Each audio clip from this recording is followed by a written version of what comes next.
All right, welcome back, guys. So once again, sorry for the long wait. There's some maintenance issue to fix, but well, we are back right here. So, well, just a reintroduce of what we have here. So this is the Project Smackdown, and right now it's game number 4. So it's against Impunity against MUFC. So joining me is Zari right here. So hi Zari, how are you feeling? Hello sir. I'm feeling very well. Of course, we did have a bit of a substitution here. I believe Friend Forever had to get pulled into another event, so we had MUFC step in kind of last minute here. Yep, that's definitely right. So this should be an interesting game to look at. We know that both Impunity as well as MUFC are great teams. So yeah, so without further ado, let's get a look at the game. Yes, let's indeed. So it should be interesting. Another best of 1, of course, and we'll see already some interesting heroes in the lock pool. Blind bands are going to be Ophelia Tundra for MUFC and Tundra Fade for Impunity. So obviously there will be no Tundra playing this game. We saw him play kind of a driving force in the last match. So again, kind of per usual, not too surprised to see Tundra banned out. Yeah, Tundra really has the potential of being the sort of the strongest or most suitable mid lane sort of carry, and because of the bird, the Shiver, which it works like a mobile ward, which it can like scout throughout the map, and it's really good because like it can scout like for engages as well as for Kongos attempts. So as well as for dewarding as well, where you attempt to do a deward, the bird definitely helps a lot. So Tundra definitely is a very good hero. So we always say that Tundra, if it's not bad, it always first pick. So there we go, a ban Tundra in this game. Yep, there we go. So the locking phase is almost complete here. And Riftwalker, the first lock, is the most interesting for sure. Question on my mind, of course, is that just a troll pick, or is she actually going to be picked up in a game? I don't think I've ever seen Riftwalker in a competitive game, so that would certainly be interesting. As well as Corrupted Disciple and Pharaoh, not very normal lock heroes either, as well as Berserker. So regardless, man, we're going to see some interesting heroes in this game.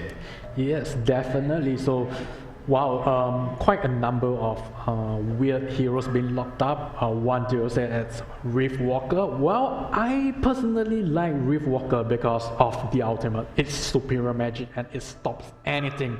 Even with Tempest with Shrunken Head, it still stops without any problem. So Riftwalker has been added to the tournament rules, and I believe that it has a potential, but she needs some teams to actually bring her to the competitive scene. So are we going to see a Riftwalker in this game? And hopefully we will, because Berserker and Corrupted Disciple seems not to be a really good pick, whereas a Tempest and a Polyop Priest as well as a Pharaoh is a sure pick, no doubt about that.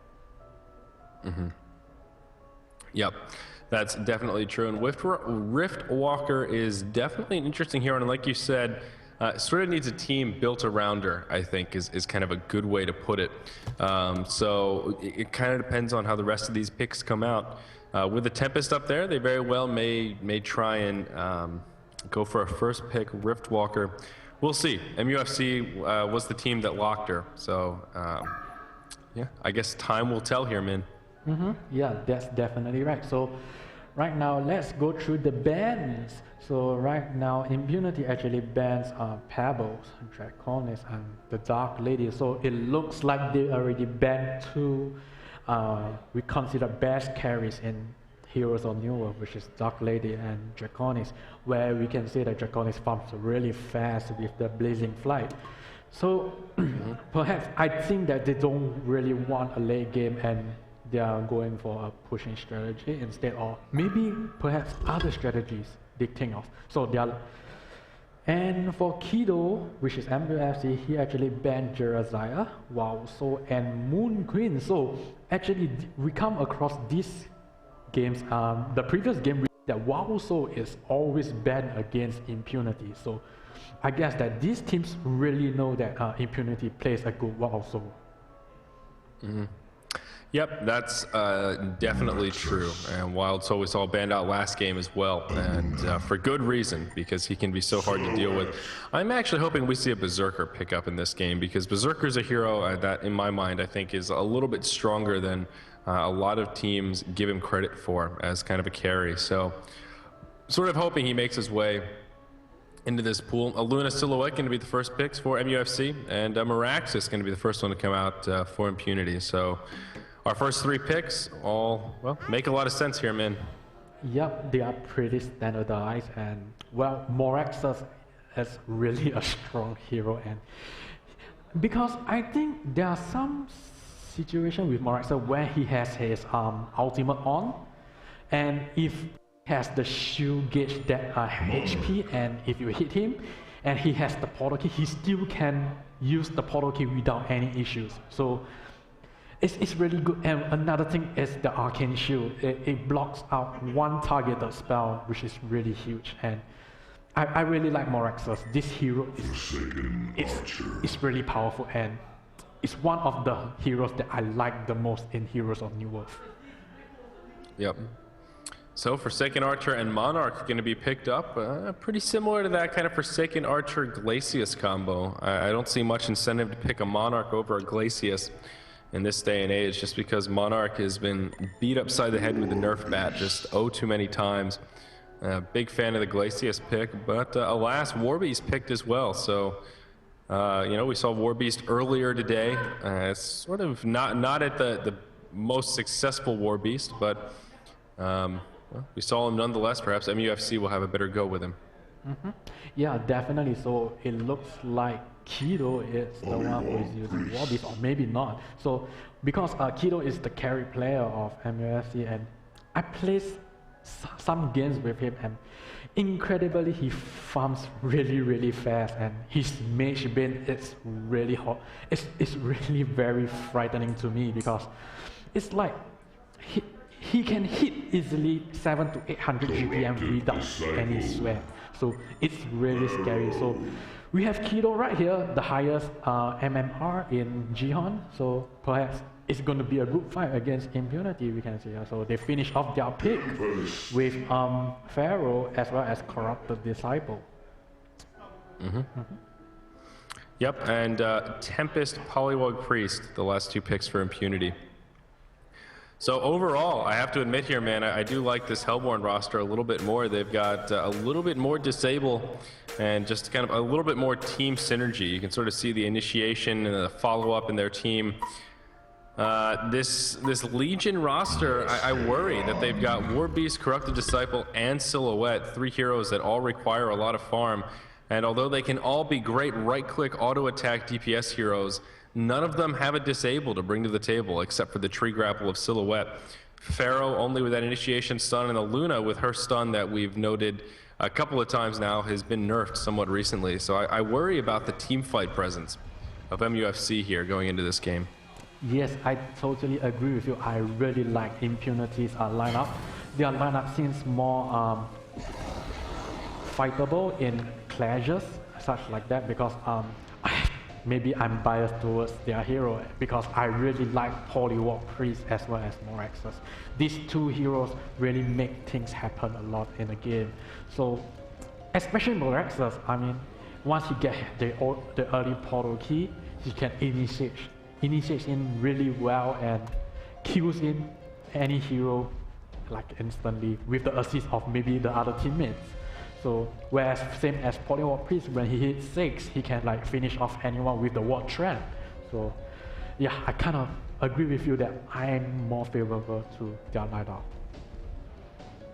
Yep, we'll see how the Monarch works out, because like I said, Monarch is a hero that's been nerfed quite a bit, though she still does bring some stuff to the table. That ultimate can be very, very powerful as sort of an escape mechanism and a survivability tool. So we'll see how they actually utilize this Monarch. Now again, the issue that I brought up with MUFC is that they just need so much damn farm.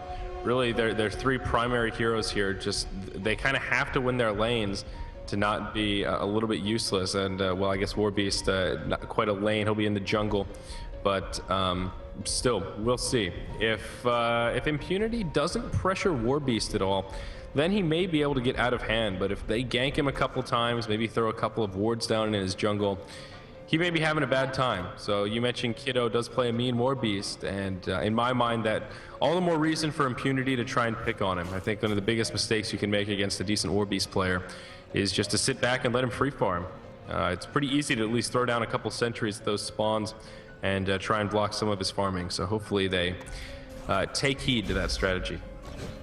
Yeah, so it looks like at the middle lane it will be Corrupted Disciple going up against Polywalk Priest. So I think that for the start, Corrupted Disciple might win the lane in a bit, but once Polywalk Priest hits 6, then Corrupted Disciple really have to be really careful, because the ward trap is really going to kill him instantly without any issues. So, well, I expect Polywalk Priest to actually win the mid lane for Impunity. Yep, myself as well. And again, that's part of the problem with Corrupted Disciple. A strong hero, but just doesn't bring much to the table in the way of disables. So yeah, I would expect Polywalk Priest to have a pretty good time. Of course, Tempest is going to be in the jungle here. Up in the top lane, we've got Forsaken Archer and Monarch, the deadly lane duo going up against the Suicide Pharaoh. Should be really no problem for that Forsaken Archer. And that leaves us with the bottom lane. Miraxus will be struggling quite a bit against this Silhouette a Luna duo, but still looks like he's having a better time than Pharaoh up in the top lane. So all that said, it's looking good for the Hellborn side, I think. And also, like as we were talking about before with Warbeast, these junglers both having a pretty easy time so far. I don't see any wards coming down. A Luna actually going to help Warbeast out a little bit and stack both these camps. So yeah, we'll see. Off to an even start though, man. So I think that this is really going to be a passive game, because the MUFC, I don't think they will be able to set up early kills with this kind of lineup, because their lineup is suits more of the late game style. So, well, perhaps this game Impunity have to do the initiation. So to make things happen, they have to start. If not, it's going to be a really static game, I can say. Yeah, and I think that's definitely going to be true. And you can sort of expect them to be a little more passive to start things off, but once Miraxus gets that portal key, Polywalk Priest, as well as Tempest, they're going to have so much initiation power. I mean, even though Pharaoh is kind of the ultimate initiator, I don't know if his Wrath of the Pharaoh is going to be able to hold up to the inevitable 3 portal keys that'll be coming out on our Hellborn side. So it'll be interesting, but I do agree with you, sir. I think we're in for a slow early game. Yeah, definitely. So it's gonna be a slow game, but constant game, I can say. So, well, Tempest and Forsaken Archer, they are really a good combo with the Elemental Void and the Piercing Arrow. Really do a lot of damage when they hit 6. So perhaps the game will start when it hits 6. So Pharaoh is in big trouble at the top lane, and he's going to be dropped down here, and there goes the Bloodlust. Kill scored by Monarch, played by Air, and at the bottom lane, Zero actually managed to get kill onto Miraxus. So, well, it's like an enchant, 1-to-1 currently. Yep, both Suicide heroes getting taken out. Of course, Bloodlust did come out for our Hellborn side, so that is going to give Monarch a nice little gold boost there. But this Silhouette is going to be a little bit scary. Silhouette versus Forsaken Archer. We've seen these two carries go toe-to-toe in the past. and they can both be pretty damn scary with a lot of farm. I think in the very end, Forsaken Archer is going to be kind of the ultimate carry in the way of maximum farm, but Silhouette can have a little bit easier time here in the mid game. Also, depending on what item route Silhouette goes, I imagine a fairly early portal key will be coming out, if not the first item, probably the second. And, well, that'll make Silhouette a bit of an initiator as well. Yeah, definitely right. So at the mid lane, Polywog Priest actually tongue-tied onto Corrupted Disciple. Here comes Monarch with the Earthbeast and Temper. So I think Corrupted definitely going to fall right here. So there you go. So like what you have said just now, definitely it's true. So normally Silhouette goes for Now Stone as the first item because of the mana pool and the health. So, and Portal Key will always be the second item. If you get Portal Key as the first item, it's really risky. It gives no stats and no mana regeneration or nothing such like this. So it's really waste if you go for Portal Key. Yep. Well, that's a good point. I think we'll see the Null Stone first, but again, I would not be surprised to see him maybe pick up a fairly quick Portal Key just to try and give him a little bit of an edge in the mid game. I think that's really going to be MUFC's chance to shine if they can catch a couple of good team fights. But kind of before this Hellborn team really starts to peak, before Impunity gets all those Portal Keys and gets all that initiation power, once that's the case, it's going to be so hard for MUFC to take a straight up heads-on engage just because of the difference in disables here. So things continuing along, though. Actually a pretty nice experience lead starting for Impunity, up by only 2-1 hero score, but just about 1.5k experience. Yeah, that's right. So it looks like Silhouette is also doing a good job at the bottom lane, sitting at 382 GPM at the moment. So yeah, he's really doing a good job static farming at the bottom lane. So maybe it's their only way to win because they don't really have much disable as we say. So at the middle depth action, there goes the ward and the mount wall. So Pharaoh is definitely going to go down here as well as Polywog 3. Last auto attack by Luna. Monarch is big trouble and he's going to be sniped down here and the power throw. There you go. Nice power throw by Pixie Baby. Yeah, Warbeast's going to come in. You got to pick up a little bit of additional farm on the wards. So not a bad play, unfortunately not so cost effective in favor of our Hellborn side. The big disparity now right there though is, right now is Pharaoh versus Meraxes, the two suicide heroes. Pharaoh's sitting only level 3, Meraxes is at least a level 6. So he's got the ultimate, he's got that scary ability that makes him so tanky even without any items. One of the reasons why he can get away with the suicide lane so well. All the while on the top lane though, Forsaken Archer's just been picking up free farm, sort of nipping at the heels of Silhouette, but you know, still getting a lot of really great farm. The level 3 Pharaoh needs to be pretty careful if Archer catches him in a volley. There's the piercing arrow, exactly what I was worried about. This should be a fairly easy kill for Archer. Well, no, maybe not. You're gonna right click just a little bit too early, take some of that tower damage. Not gonna be able to secure the kill, but still gonna clear up the creep wave and of course Ron well, just asserting his dominance in lane. Yeah, that's right. So looks like it's back to static farming game, and well, Forsaken Archer, I mean, she's really doing a good job, and looks like there is a big trouble. He's gonna definitely go down right here. That felt good. Assist from Monarch, and nice play there.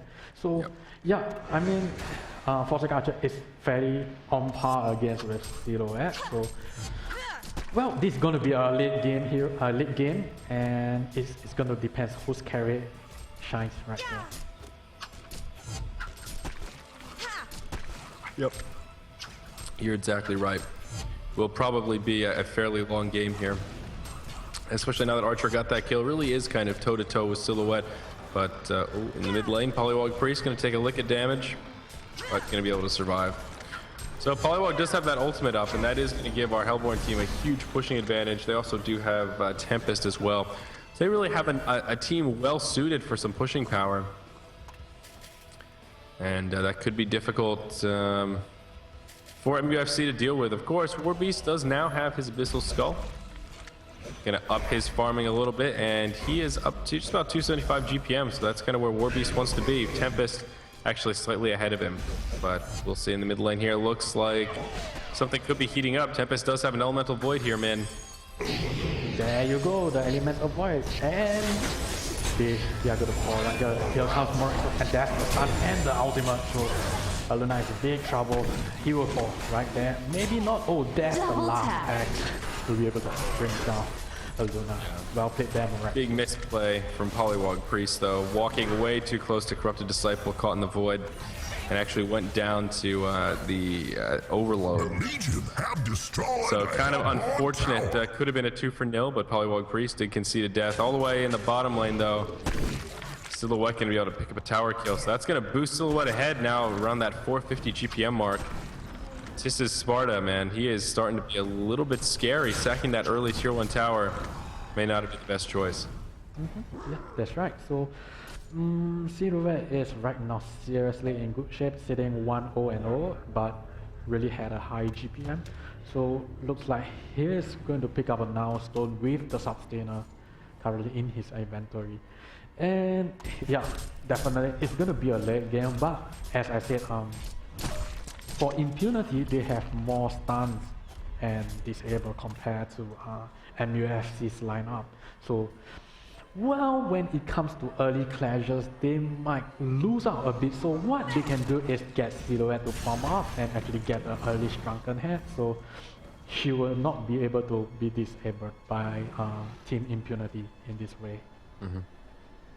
Yep, that's certainly a good strategy, I would say. Forsaken Archer could be going the Nullstone route as well, it looks like. Does have a Sustainer already complete, so continuing to be kind of on par with Silhouette.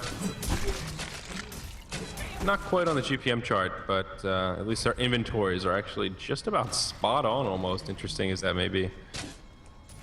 Yeah, so looks like they are going for the top lane first tier tower, and it's going to drop no matter what, I think. No TPs, nothing, so they're going to let them have the free tower. So, well, it's kind of even the game right now, so a bit of advantage goes to Impunity, but it's still even in sort of clashes, and it's still 4-6, so not much of one-sided. So it's definitely going to be a long game. Yeah, that is definitely true. And it's been kind of a mirrored game as well. Both hard carries getting the tier 1 tower kills in their respective short lanes. Just sort of interesting how that works out. But other than that, both sides being actually fairly passive. This Warbeast kind of looking for his niche here, and I'm sort of just intrigued to see what build he's going to go for. I'm a big fan of Puzzle Box first on Warbeast. I love that as just a pushing tool. So I'll really be curious to see what items he goes for. In the top lane though, Pharaoh going to go in on the Monarch. Now Pharaoh going to be in big trouble, may just be buying time for that mid lane. Kiddo does grab that tier 1 in the mid. If Archer can connect with a volley here, that's going to be a kill. Volley's going to miss. Monarch will have the disable though, and I think Pharaoh is destined to fall. Yep, down he goes. So that's going to be a tier 1 for a hero kill, but Ron going to walk into a bad path right into the face of Corrupted Disciple. There's the ultimate from Monarch, but unfortunately Monarch actually path blocking him. And that'll serve for an easy power throw. Pixie Baby going to grab that kill. So nice little pick me up here for our Legion side. Very even game despite it being 5-7. Yeah, that's right. So it's still even game. I have to really say that. So Moraxus is right now trying to recover from his farm, as he can't really farm that much where he's at the suicide lane. So basically, once he pick up his bottle key, then the game begins. So as long as Polywog Priest, he has quite a amount of gold saved up, so he will get his bottle key soon, I guess. So I would guess so. We'll see though. On red boots, generally you see Polywog Priest finish up those treads, and yeah, there it is. Steam Boots going to be completed first. So he's going to slow down the portal key a little bit. Tempest went straight for portal key though. And there it is, going to use that elemental void onto Kiddo. Is Archer going to have the damage? Going to connect with the volley. And that's going to be a kill into Warbeast. Very nicely done. I think a worthy use of the elemental void right there. And early portal key working for Tempest. There's a ward trap in the mid lane though. Corrupted Disciple in big trouble. Polywog Priest is destined to fall. But Corrupted Disciple going to go down as well. Very nicely done. Monarch going to come in. Perhaps a disable onto Pharaoh. The wards are still down, doing a hell of a lot of damage.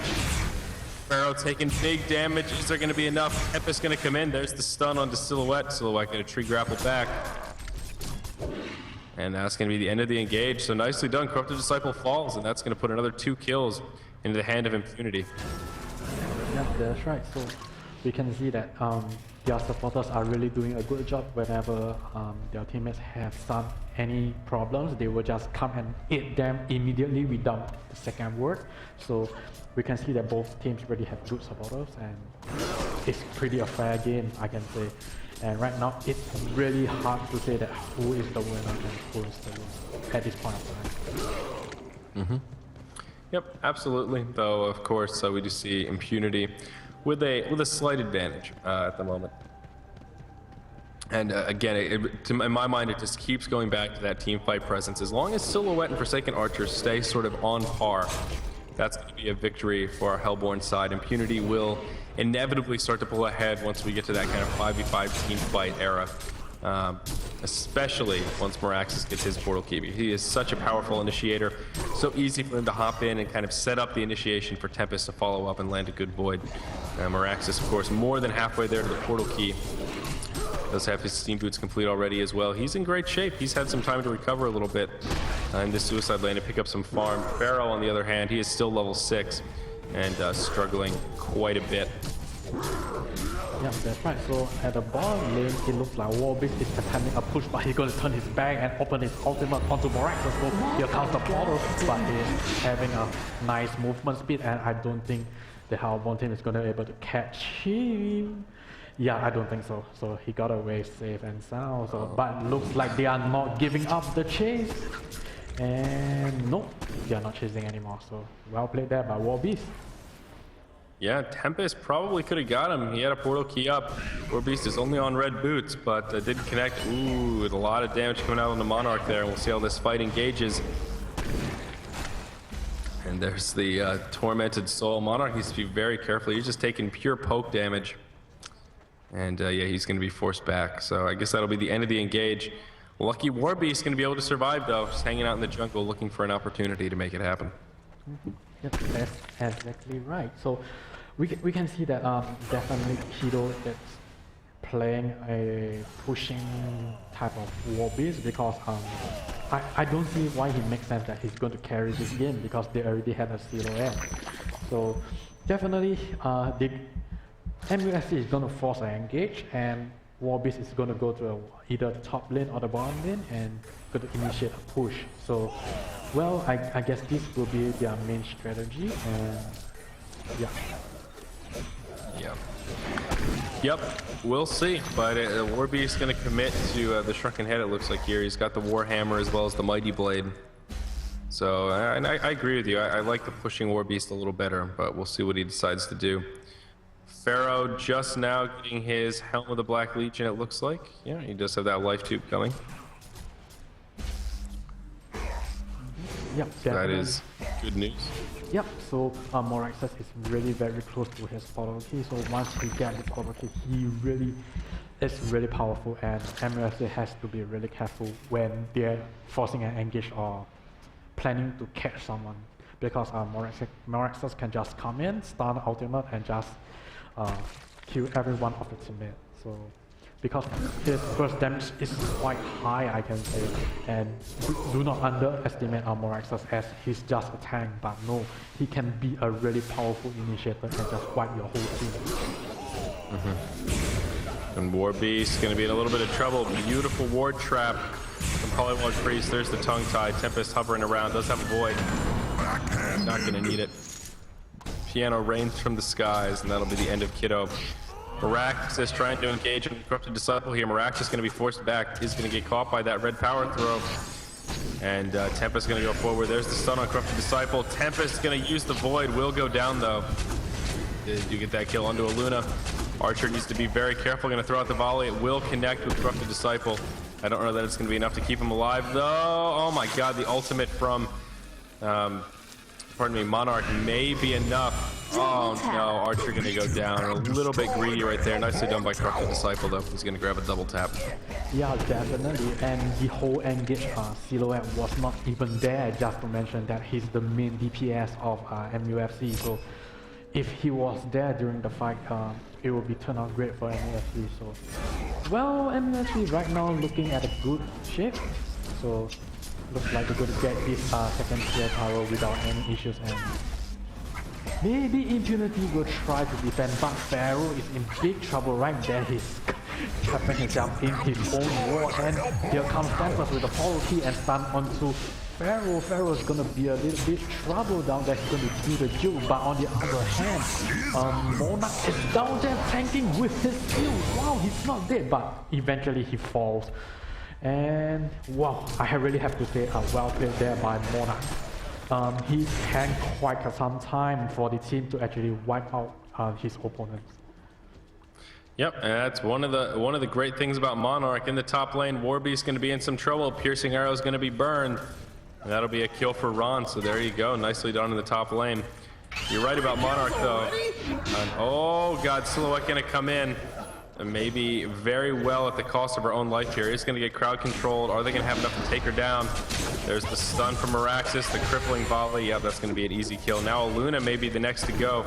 They don't have much in the way of CC rotation, but I think they are going to have enough auto attacks. Double tap. Down goes Pixie Baby. And that nice little lead they set up for themselves now kind of dissipating. They've still got a gold advantage thanks to those towers that they've been able to pick up, but 6K experience here 20 minutes in is definitely significant, man. Yep, that's right. So we can see that Forsaken Archer is quite farmed up right now compared to Silhouette. So I have to say that they really have to do something right now, at least like manage to catch something, because Pharaoh is really a good initiator. He can just use his ultimate and just catch anyone across the map. So at least try to set up something, and Silhouette have to take part in the fight to at least gain some level. So well, I can say that Warbeast does not need to attend the fight. He can just go to a lane and push instead. So it should be the opposite, where Silhouette should take part in the fight and Warbeast should do the push. Yep, I definitely agree with you. And they have done a pretty good job of pushing. There is only one tier 2 tower remaining for Impunity. So that tower advantage is kind of keeping them in this game right now. Silhouette going to go ahead and pick up that portal key right after Nullstone. And that's going to be a shrunken head for Warbeast. So there you have it. We'll see what he does with it. All the while in the mid lane though, Glyph going to be used as the wards come down to try and get this tier 1 tower kill. Looks like there may be a defense coming. Silhouette going to tree grapple. There's the Wrath of the Pharaoh on the Monarch. Monarch going to be in big trouble. He is going to be able to Crystallis though. He's going to tank up. Meraxis is going to get the ulti off. The tower goes down. Warbeast now with that shrunken head is going to go in. There's a beautiful elemental void going to do a lot of damage. Where's the follow-up though? It's turning into 2 fights. Meraxis is trying to train the other few away. Looks like things are progressing pretty poorly for Impunity. They don't have Archer here. They needed her, I think, but Archer was too busy pushing that tier 2 in the top lane. They lost 4-0. Oh man, I think that was a bit of a misplay. They needed Archer for that fight. No good porting spot though, given those tier 2s in the mid and the bot were down. So unfortunate for Impunity to take a fight without their carry.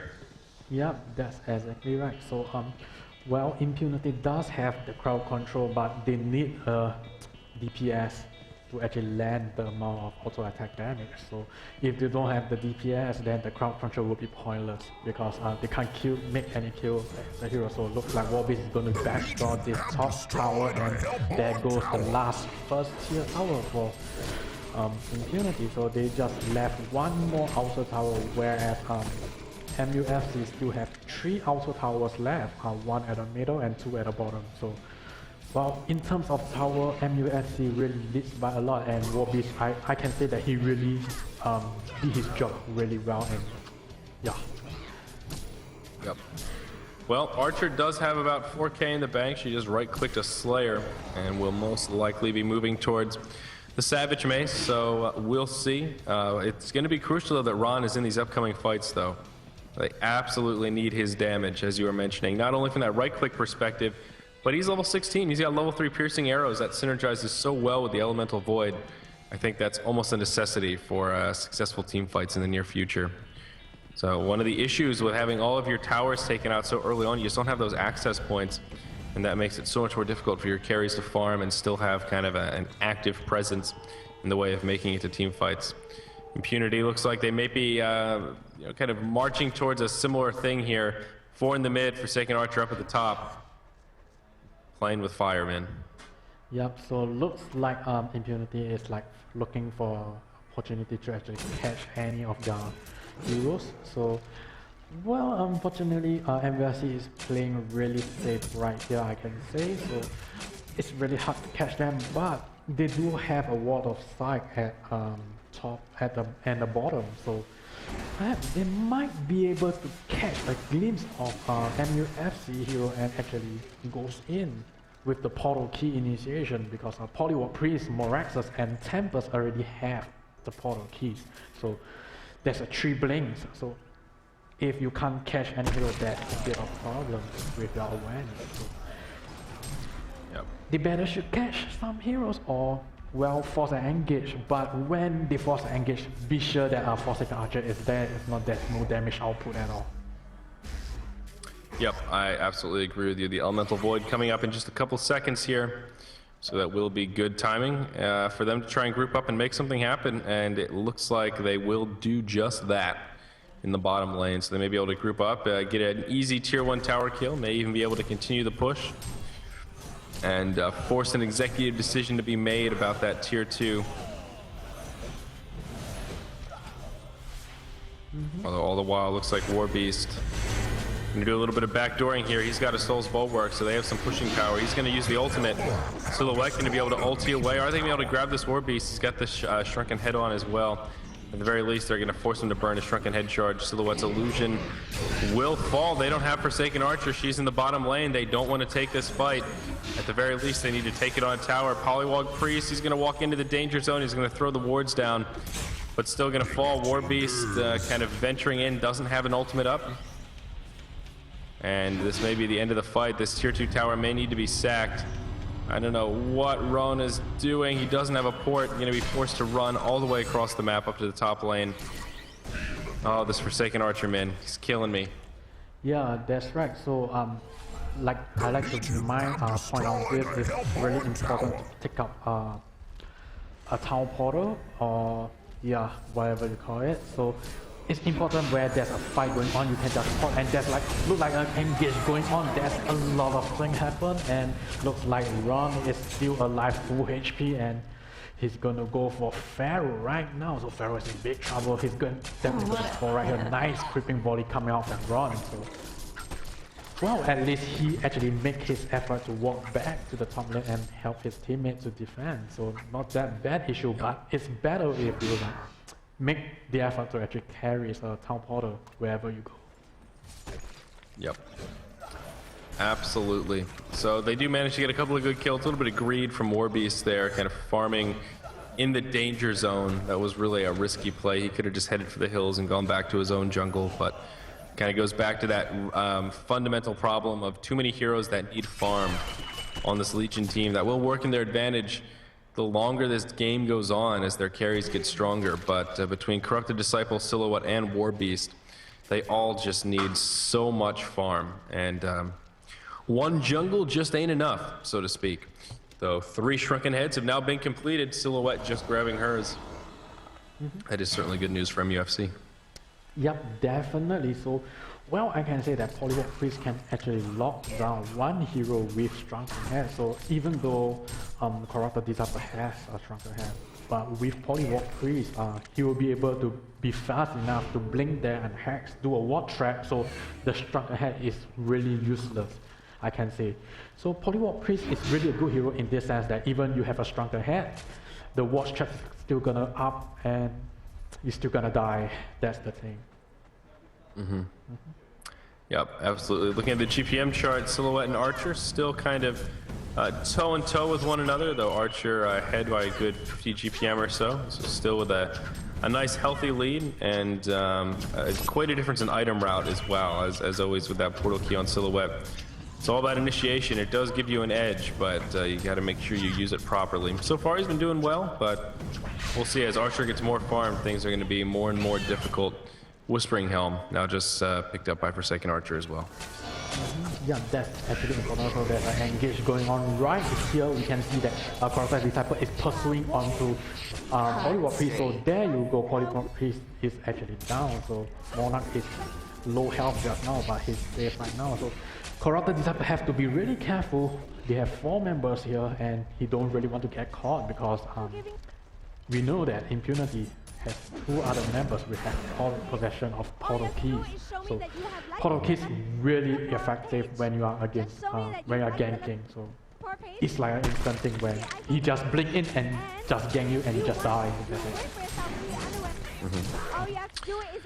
Yep, that is absolutely true, good sir. I can understand why they were playing that so defensively. Oh, Impunity gonna try something here. Looks like they may go for a Roche attempt, or pardon me, Kongor attempt. And I don't see any ward coverage for the Legion, so this very well may be a Franken Kongor kill. I don't see any movement towards the pit. I don't think MUFC has any clue. Yeah, that's right. So MUFC totally has no clue about the Kongor attempt. But there you go, the Pharaoh Tormentor Soul gonna spot that Kongor attempt. So, but I think it's a bit of feeling maybe they will get it, but no, definitely not. So Miraculous is in big trouble pursued by War Beast, but nice stun down there will be able to save Miraculous. And he's picked away. So the engage goes on. So Ron just stands at the center, auto-attacking everyone, but he has to be really careful. But he has the token of life, so he can die once. So at the end, Pharaoh is putting onto Tempest, and Tempest in big trouble. There you go, Tempest down. So Polywalk Priest also in big trouble, pursuing by Corrupted Disciple and Pharaoh. Well played down there by MUFC. They actually won this with when Ron actually has a token of life with him. So it's a 5-0, or maybe 4-0 a change. If you consider the token of life, it's 5. So yeah, well, that's definitely true. Yeah, very sloppy team fight for Impunity. They just didn't have that. Pardon me.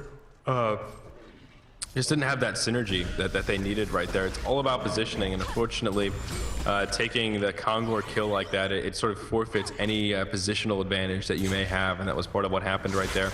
So good for MUFC that they were able to destroy that token, and now they might be able to get a tier 3 tower out of this, maybe even a mid laner Rax. The glyph going to be used. Not enough anti-push alive. Monarch and Miraxis really can't do much here. Miraxis could hop in and burn the ulti, but that's only going to slow him down, I think. Maybe can he get a kill onto Silhouette? Not going to have enough mana for the ultimate, unfortunately. And yeah, he's going to go down. Silhouette going to survive. Things looking very, very dark for Impunity at this point, Min. Tempest going to come in. That's going to be a nice Elemental Void. Not going to be enough for the kill on Silhouette, though. Going to survive with just about 15 hit points or so. They do manage to clean up a couple of kills, but C2P, he is just too much. Dominating hat trick. MUFC in great shape to take this game here, Min. Up by a huge lead all of a sudden. Forsaken Archer going to pop up. And I think may fall here. One more attack ought to do it. Yep, that's going to be at Pixie Baby. Going to be able to finish off Ron. That's really good engage coming out from MUFC, and they are really showing that they are stronger, and even with this line, we can win you guys. So well played there. I can say, well, in this game, Kido really do his job really efficiently, pushing non-stop, you can see here.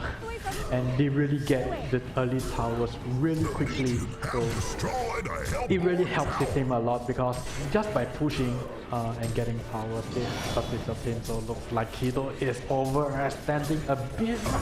He's going to trade the barracks actually for his life, and I can say it's totally worth it.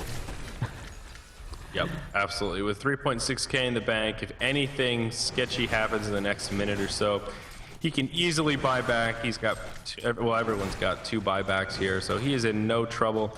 And I agree with you, that was a very worthy exchange.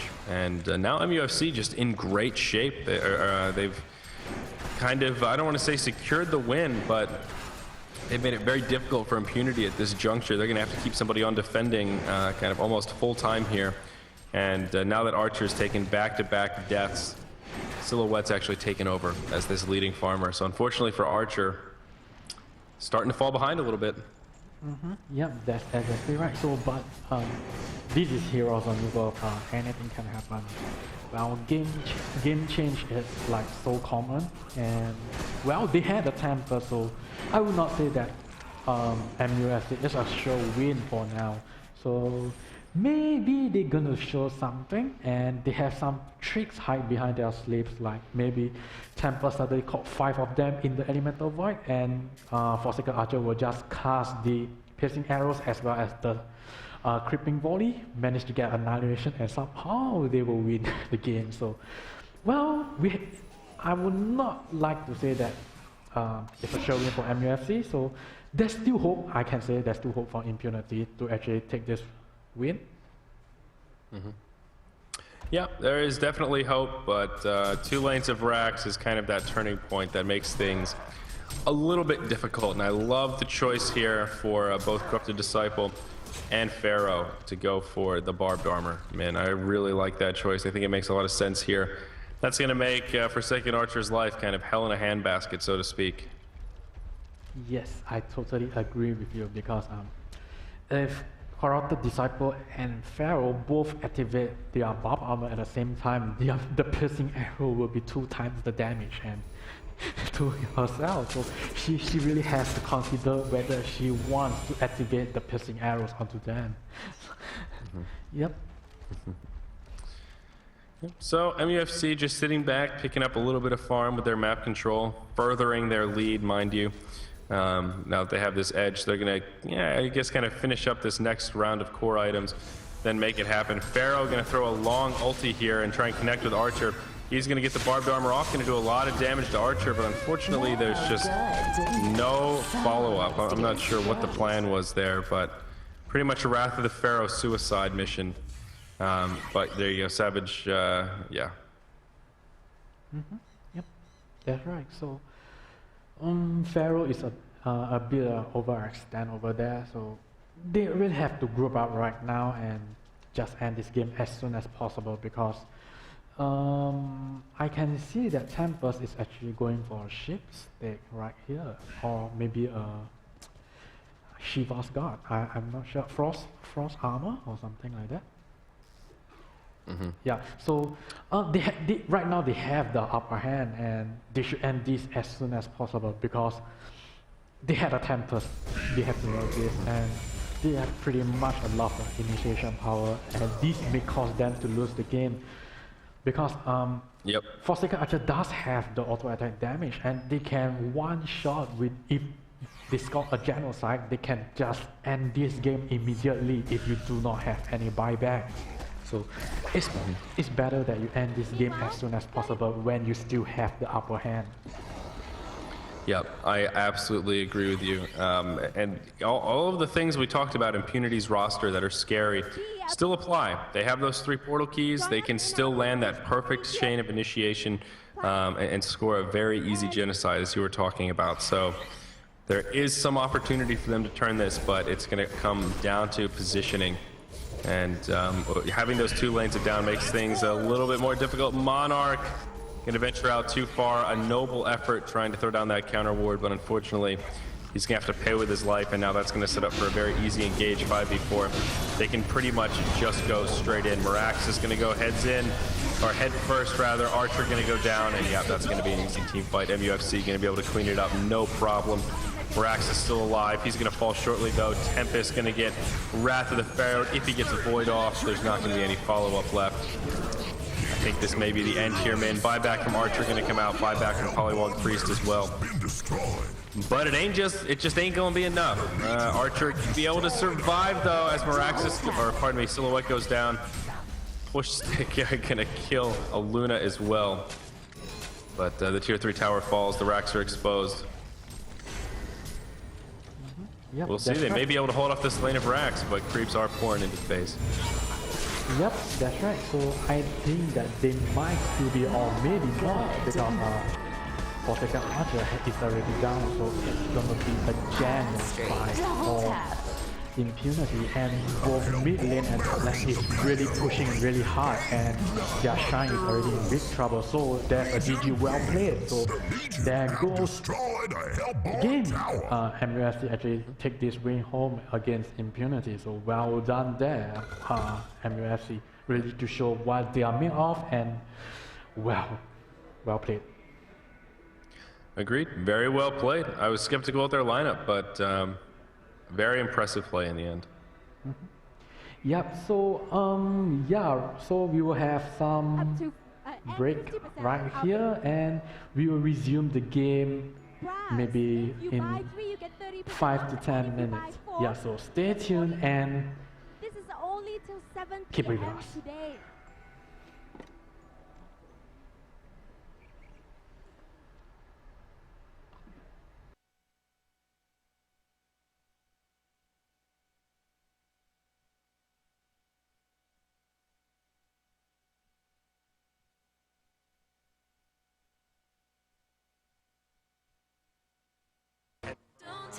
Don't bring me down. Don't bring me down. Don't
Alright guys, so welcome back to Project Smackdown. So this is game 5. So it will be Team Zenith once again going up against a Thai team called Impunity, but it sounds so jab, but yeah, they are Thai team. So well, I'm really looking forward to this game. So hi guys, I'm Min and joining me is Zyori. So hi there, how's your feeling? Hello, good sir. Feeling good here. We're sort of on the tail end of our casting today, as you mentioned, game number 5 of 6. And I'm going to be curious because Kimochi is a team of all the teams in this event that I know the least about. We've had the privilege of casting both the other 2 teams, Forever Friend and that other team we casted that's now eluding me.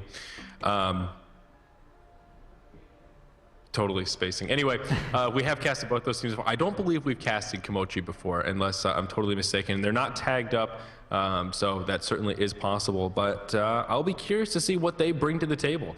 Us not knowing much about them doesn't really mean much in terms of their skill level. So we'll see. Hopefully Team Zenith can take out a win here. Maybe a little bit of a morale blow if they go 0-3 here in week number 2 of this event. Alright, so yeah, definitely right. So I would like to share a bit of experience of mine in TMM, where I find that Thailand, they really have a lot of good and unknown players. So sometimes I actually went to queue against them and I found that they are from they are from Thailand. And do you see the tag with the MRR? Which is a light yes. blue. Yeah, it's a really powerful clan and it's one of the top of Thailand's clan. So we will expect that this is gonna be a good game, and Thailand players, they are really strong. I swear to God, they are really good at Heroes of New Earth, and they are really low profile, I can say, because they don't really join the competitive scene, but in another way that when you meet them in TMM, you were like, oh, you are 2K MMR, and since when that you got to 2K MMR, then nobody knows, but they are really powerful, I can say. So yeah. Yep. Yeah, well, that is certainly true. I know that the Thai scene is pretty booming. As far as Garena goes, I know Thai is the largest sector as far as, I guess if you look at language barrier. So I'm not surprised in the least to hear you say that there are some damn good Thai players out there. And you're right, they do tend to keep to themselves. I believe that there's quite a few Thai casters as well. So the Thai community tends to probably watch Thai casting more so than English. So unfortunately, at least I don't really get much interaction with the Thai scene, probably not as much as you do, at least, Min. So regardless, I'll be excited to see how they fare and how they go up against Zenith here. They do have fairly decent PSRs in the past. Of course, we've talked about how PSR doesn't mean oh so much, as you can cheese it up a little bit, but still some pretty high MMR over there as well. It's a couple of 1900s. Should be interesting. Let's go ahead and take a look at the blind bands, though. Pebbles, Myrmidon, Tundra, and Magnus here going to be our 4 for this match. Yeah, so pretty straightforward blind bands, and well, like you say that Myrmidon is not really a threat because the wheat field is it's really not easy to actually land, and followed by the magic carp, it's very easy to dodge as you don't move and it's dodge. So I don't see a threat with Myrmidon where there's much more important heroes that you can be blind banned, like carry heroes or maybe even Polywalk Priest. Because Polywalk Priest is such a strong hero, maybe you will consider banning him if you don't have any players that can actually play the frog. Actually, he looks more like a chameleon to me, if you realize. You know, man, I think we need to get you a Polywog Priest poster or stuffy or something so that you can just wake up every day and get a good dose of Polywog Priest. You're right, though. I mean, you're absolutely right. The point of your story is spot on, and I agree with you 100%. Myrmidon, I mean, honestly, you're biased towards Polywog Chris. I'm biased against Myrmidon. He's a hero that I've never really liked. I honestly can't think of a single game when I was just like, this Myrmidon, he's just moving me. You know, most of the other heroes we see picked up at a good frequency, I've at least seen a couple games where I'm just like, wow, I understand why this hero is damn powerful. Luna and Polywog Priest are two great examples. It seems fairly frequently we really get to see good examples of what makes these heroes the iconic picks that they are. Unfortunately, Myrmidon just has never been that hero for me. So I'm still scratching my head at it, but to each his own. I'm also a little bit excited here. If we look at these locks, man, Vindicator made his way into the pool. Now, I don't know if he's going to be picked up, but I think your love of Polywog Priest is probably equivalent to my love of Vindicator. Yep, I think so, because I know that you really show a lot of favor to Vindicator, but after the nerf, he's not your favorite anymore because you have to attack him in order to be silenced if you don't take his ultimate into consideration. So it's not really that effective anymore like the previous Vindicator, which is much more stronger. When you cast a spell, you get silenced immediately. So that's much more stronger compared to the Vindicator that is the current one. So, yep. Yep, well, you know exactly where I stand on that whole Vindicator change, my friend. And yeah, you hit the nail on the head. I don't think he's quite as good as he used to be, but he is more of a hard carry than he used to be. Well, maybe even that's an arguable statement. Maybe in the late game before he was better, but now he has a better farming mechanism with that brain drain. And of course, the Glyph of Silence, the passive that he has, also increases that attack speed. So he can get a little bit ridiculous with enough farm. Of course, there are quite a few other nice heroes in this locked pool, and we'll see if these teams want to go for him. Tempest's going to be the first one to get grabbed, and we'll see what Zenith does. Let's jot over these heroes very quickly. Luna, Pyromancer, and Hammerstorm going to be the three stunners here for Team Zenith to start us off. Polywog Priest, Sandwraith, and Andromeda going to be joining that Tempest over on the Kimochi side of things. Yeah, that's right. So we're going to see a Sandwraith down here, and I really like the Sandwraith carry because Sandwraith is one of my best carry hero, and he's just too good because he can just farm at one lane, and when the get engaged appears to be at another lane, he can just cast his ultimate and just assist his teammate whenever his teammate is in need of help. So I like Sandwraith in this way, and Sandwraith, he got buffed where once you got hit by the sand, you will get hit by the true damage. So yeah, that's one thing that That's very correct, sir. You're right. Yeah, but yeah, those applied by Desert's Curse, whether you're the one that is hit by the actual single target itself, or if you're just walking over the sand, the deserted passive that adds true damage will be effective. So that's a very important change to note because it changed the scope of Sandwraith so much. It turned him into a useless hunk of sand into, well, a powerful hunk of sand, I guess. But Vindicator's been picked up, so I feel like we need to talk about him a little bit more because, wow, they actually picked him up with Hag and Glacius left over. I actually wasn't so confident that old Vindicator was going to make it through that pool, but indeed he has. So I'll be curious to see how they, pardon me, set up these lanes here, man. Oh, okay, yeah.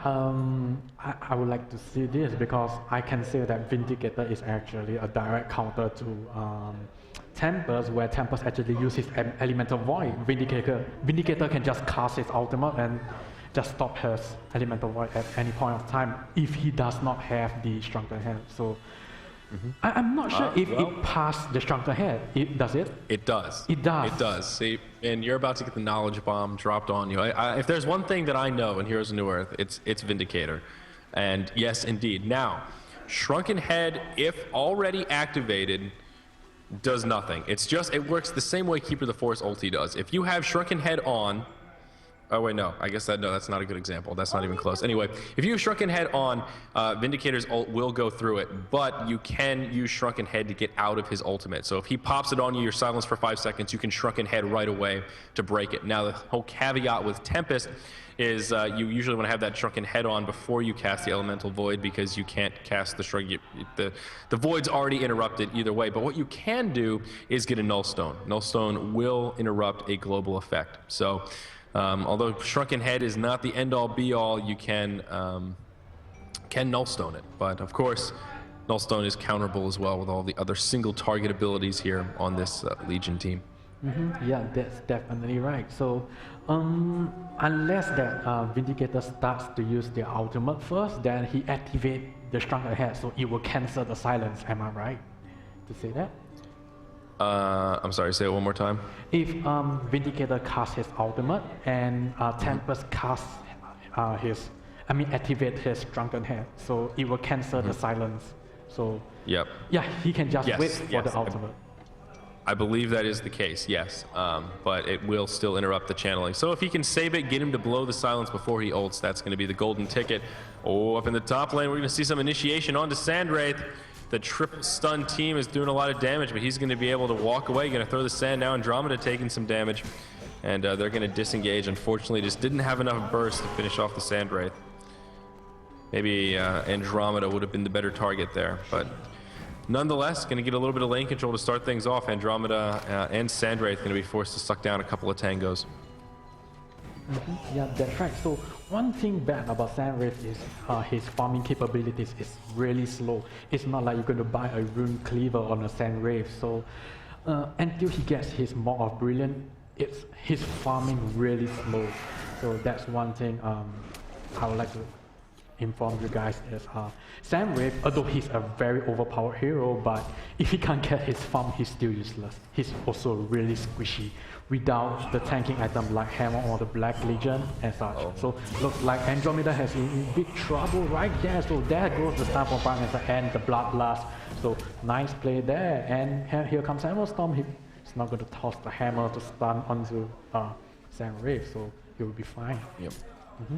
Still very nicely done. Pyromancer going to be the one to grab that 200 bonus gold, and this top tri-lane kind of victorious here. This is not good news for Kimochi. This is one of the problems when you run a jungler like Tempest.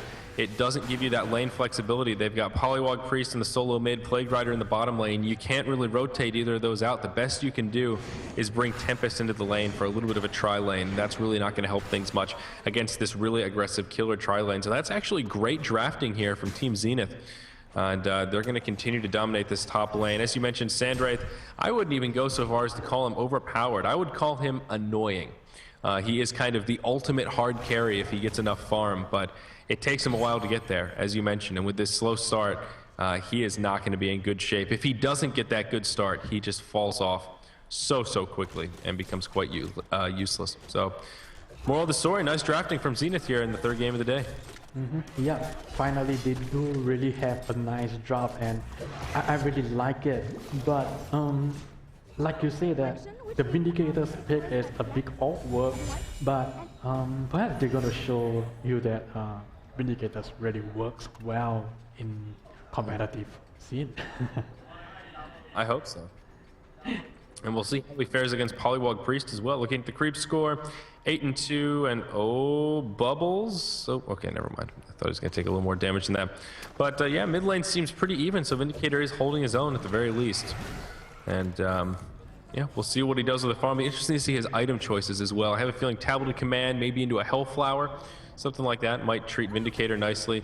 But we'll see. That Master's Incantation can get pretty ridiculous towards the late game. Yep, that's right. So for the Legion team, they really had aggressive tri-lane, so they should try to set up some kills if possible. And looks like Tempest is in big trouble there, but Hammerstorm not be able to catch up with him, so he will be fine down there. So he has to be really careful because Pyromancer and Hammerstorm is going to roam the jungle and get Tempest hunt. So yeah. Well, it looks like they're going to come in a Polywog Priest here perhaps. Komochi does have a nice ward up, but unfortunately Polywog Priest didn't get the memo. It's going to be an easy kill. Hammer stun. Yep, there it is. Pyromancer going to be the one to grab that kill. In the top lane, Aluna in a bit of a sticky wicket here. Going to try and get that potion off. Actually going to be able to survive. Very nicely done. Aluna in great shape here. Actually has a slight movement speed advantage over Sandwraith. So was able to get that potion off, not take the auto attack. And yeah, successfully done. So Sandwraith back to farming, though still not getting the farm that he's looking for. Now that Pyro and Hammerstorm are back, I think he's going to be forced out a little bit. MUFC, or pardon me, Komochi does have a ward down here in the jungle, so that is going to help. Sandwraith instantly backing up when he sees Hammerstorm and Pyro. But their presence keeping him back is still a victory. Stopping him from farming is all they need to do.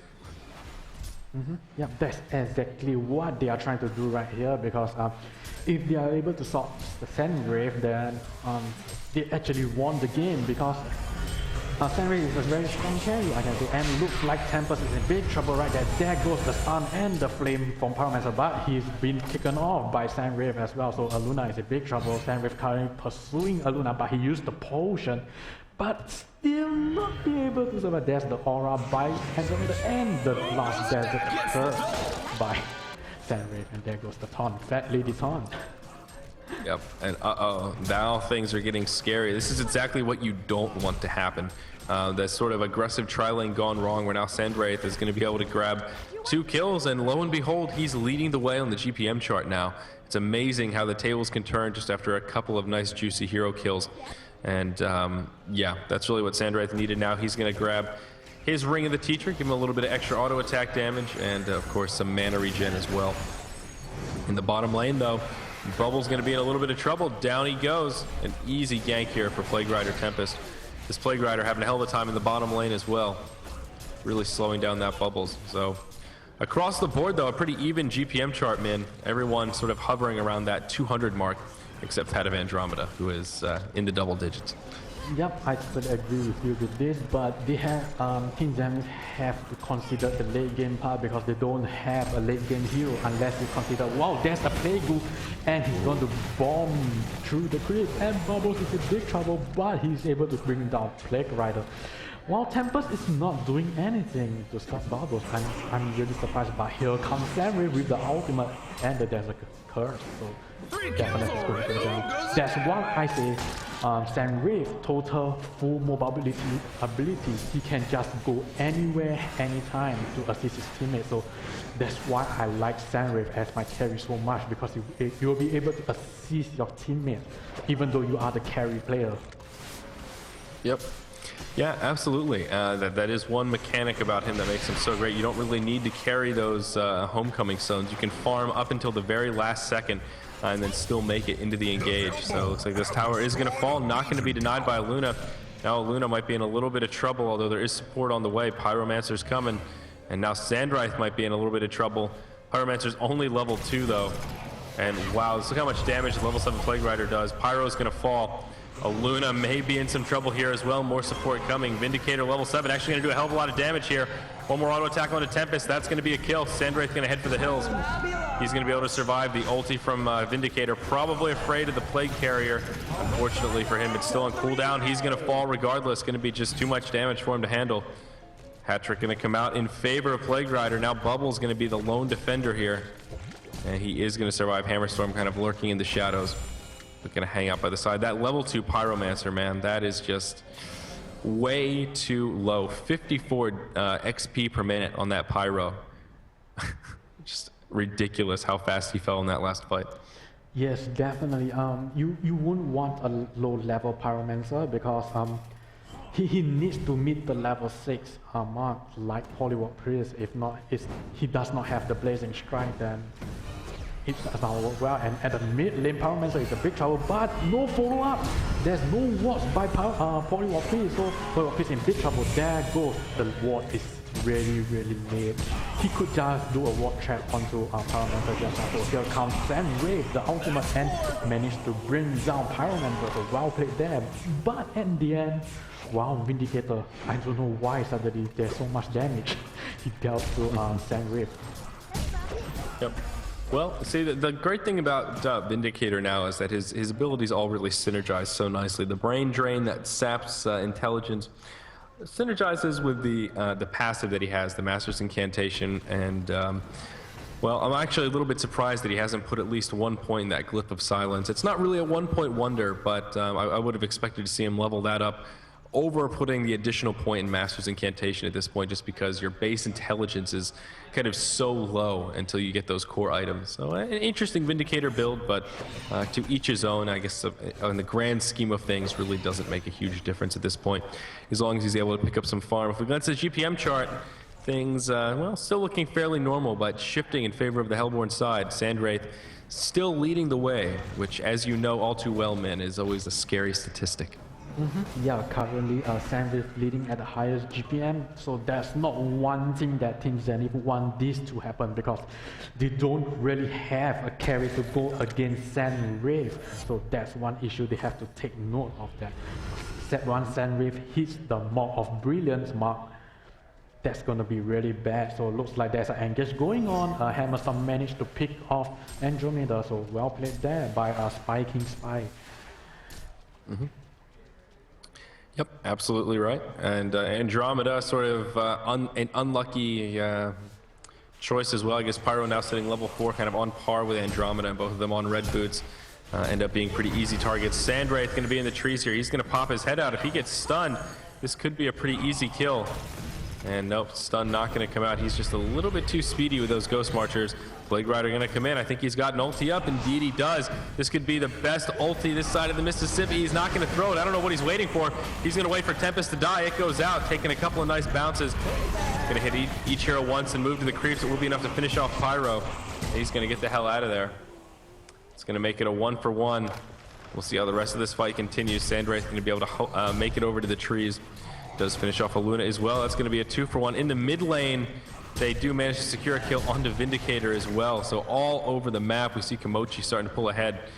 12-9 now. 2K gold, 3K experience, 11 minutes in. They're picking up a nice lead. Polywog Grease also going to be able to do a lot of damage to this mid-tier 1 as well. Yeah, that's right. So look like right now Komochi is really in a good shape. And well, I would like to say that Polywog Priest, at least right now, he's using his watch to attempt some push with Tempest. So, well, speak of such, the Hellborn team really has some pushing capabilities, and they can really push tower real fast with Tempest and Polywog Priest ultimate. So perhaps they should get some more of the early towers to actually boost up Zenith farm, and because they have to depend on Zenith in the end. So, well, get some early tower and do some more stacks for Zenith, and then not the ancient camp, but maybe the hard camp or the easy camp, whatever it is, just stack. Because right now, if you realize there's not much of a stacking process going on for both teams. Yep, that's a good thing to point out as well. Some of these higher level teams will be stacking the Ancients repeatedly, so at least at this point you have a triple stack up and your carry can get a nice little gold pick-me-up. Of course, we are not seeing that here, as you pointed out. So not quite capitalizing on all the farm the map has to offer, but wow, that GPM chart starting to look a little bit scary. Sandwraith now really pulling away from the pack. Hammerstorm leading this Legion team, but again, one of these situations where the hard carry having a good early game means that hard carry is going to have a fantastic late game. Here we see Bubbles in a little bit of trouble in the bottom lane. Plague Rider trying to secure a kill, but doesn't want to commit to it, probably for good reason as well. He's just going to leave it for Sandwraith. He's going to ult in, doesn't have enough for the sand. Oh, he's already used it, never mind. One more hit ought to do it. Killing Sandwraith may very well kill Bubbles as well. Nope, not going to be enough damage. Bit of a misplay from Sandwraith right there. Bubbles going to be able to survive. Now Plague Rider could be in a bit of trouble as well. Ooh, that hammer throw coming up in 4. Nope, going to let him get away. So a bit of greed from Sandwraith there, man. Yeah, definitely. That's one thing bad about Sandwraith, where you have to chase your opponent down and pin them down. So it's really tough when you want to chase Bubbles. So Bubbles is a type of hero which they will play with your mind, and especially with the take cover and the shelter. So if it's Bubbles, maybe you should consider giving up the chase. But I don't know why Sandwraith actually overextended over there just now. He could just back off if he can't get the kill, so at least he's not there. Because if you dead, then you minus like 200 to 300 goals, but if you kill, you only get 250 goals, so it's not really worth the bet, so why not just back off? Yeah, well, that's certainly true, and he just had a bit of a misplay. I think he thought he was going to finish him off and then turned back, and unfortunately there was still like 20 hit points left on Bubbles, so all he had to do was go back over her one last auto attack, and instead he got a little bit greedy, and it ended up costing him the kill, and also sacrificing a death as well. Looks like though Kimochi gonna group up, pressure this tier 1 up in the top lane. All the while though, we are gonna see Zenith pressure the tier 1 in the mid, and it very well may just be a tower exchange. Polywog Priest gonna come here for a bit of defense though. There's a nice surround onto Pyromancer. They get him out. Is it gonna be enough? Nope, down he goes. That's gonna be a kill for Polywog Priest. He also keeps the tower alive and buys his team a little bit of time as well. Very nicely done. Yeah, so at the top lane, Aluna is in big trouble, pursued by Sandwich again. Now he will not overextend. He learns his lesson and he's going to back off from there. So, well, to play safe, why not just get the tower money instead of get the hero money, because it benefits your whole team. So that's one thing. Oh, here comes Andromeda from the back, and there's the engage. Andromeda is in big trouble right now. He will definitely fall right here. So Pyromancer is in big trouble. There's the Elemental Void, and the tower is attacking the Tempest, and there goes the Plague bouncing there. And well, Hammer Storm, will he survive? No, that's the last attack. And that's how he goes. So Pyromancer is still there. Oh no, but no, he got killed by. Oh no. That was just a disaster across the board. So they're going to get wiped up 1 for 4. They lost their flying courier in the mix, and now they're going to lose this tier 1 tower as well. Things are not looking good for Zenith here in their 3rd game of the day. GPM chart continuing to skew in favor of the Hellborn, and Sandwraith getting even more scary. Looks like he is going to go Helm of the Black Legion first, at least perhaps. He's got the life tube, about 2,200 in the bank. So he's either going to be saving for that Sword of the High or just straight for the Helm of the Black Legion. Either way, he's off to a great start. Yep, that's right. So right now he has 2,200 saved up. So it's not really long after he can get his Mark of Brilliance. So once he gets his Mark of Brilliance, his farm will really skyrocket as high as you can think of. So well, we have to say it's still a long way. There's still like 2,000 gold more to go, so it's still a long way. We can't say it's so soon yet. Yep. That's very, very true indeed. Bubbles does have a portal key as well, so perhaps some of that initiation power from Bubbles can help make something happen. Hammer Storm going to get caught in a ward trap. There's the tongue tie, the swap from Andro as well. Very aggressive Andromeda play. That'll be the end of Hammer Storm. Andromeda barely going to be able to survive. Enough time for Plague Rider to get in. That's going to be a kill onto Pyromancer as well. Now Bubbles going to be in some trouble. He does have a portal key as well as a Shell Surf. Portal key going to get canceled, and he's going to micro into the trees and be able to survive no problem. Now Luna going to be in some problems, and I think she very well may fall right here. Deja Vu going to be used. One more hit ought to do it, and as soon as they get sight, yep, that's going to finish him off. Sandwraith actually going to get the ultimate on as well, trying to get some of that assist gold. Bubbles still going to be able to survive though. Another very convincing team fight for Kimochi. Yeah, that's right. So right now they are really in good shape, leading 8 kills. So I can say that they really show that Thai players are really strong. So, well, Tempest had his portal key, and it makes his elemental point much easier to execute. So. I can't say that they have. Okay, maybe Plague Rider's Plague could do a nice tag with his Elemental Void. It really caused a lot of damage. So yeah, that's one. And the another thing Zenith has to take note is they have no late game. If you consider Vindicator as an intel carry, then there is. But Vindicator himself, there's no escape mechanism, and he can't farm really well. He depends on his team a lot. So I wouldn't count him as a carry, but more of a semi-carry, maybe. So looks like at the bottom lane, Sandwraith is in big trouble. Captain going to cast it, followed by the Hammer Storm. Wow, he just melts like that. And looks like Tempest is coming in, and he got silent immediately. Cast the Elemental Void, and wow, nice play there by Bubbles. just got silenced immediately when he cast the pen. Well, right now Blade Rider is pursuing Vindicator at the middle lane and the Plague is coming out. Well, will he be able to finish off Vindicator? Vindicator is going to pot off and no, he's not going to finish him off because he attacked him and he got silenced. So looks like there's a lot of action going on. Polywalk Priest killing off a lot of heroes at the bottom lane, so well done there by Polywalk Priest also. He has his portal key, so well, yeah. Wow, nice dodge down there. Be able to dodge Hammer Storm stun, so I think Bubbles will not be able to make out alive here. There you go. Yep, that'll be the end of Bubbles. So another great series of engages for Kimochi, kind of all over the map, still coming out victorious. And despite the little blunder there from Tempest, the Elemental Void, they still come out on top, maintaining this lead now up to about 9k gold and experience, 23 to 14, about 20 minutes in. The item difference is starting to get pretty serious, and the other great thing about early Mach of Brilliance on Sandra, I think, especially against a squishy team like Zenith is running, that Mach is just going to do so much more damage. It does a steady 60 DPS at all stages of the game, so now with these low health pools, that's a higher percentage per second than it is later on in the match. And if you can get, you know, a 25-minute Mach or something, that will be, well, I think just devastating to Team Zenith.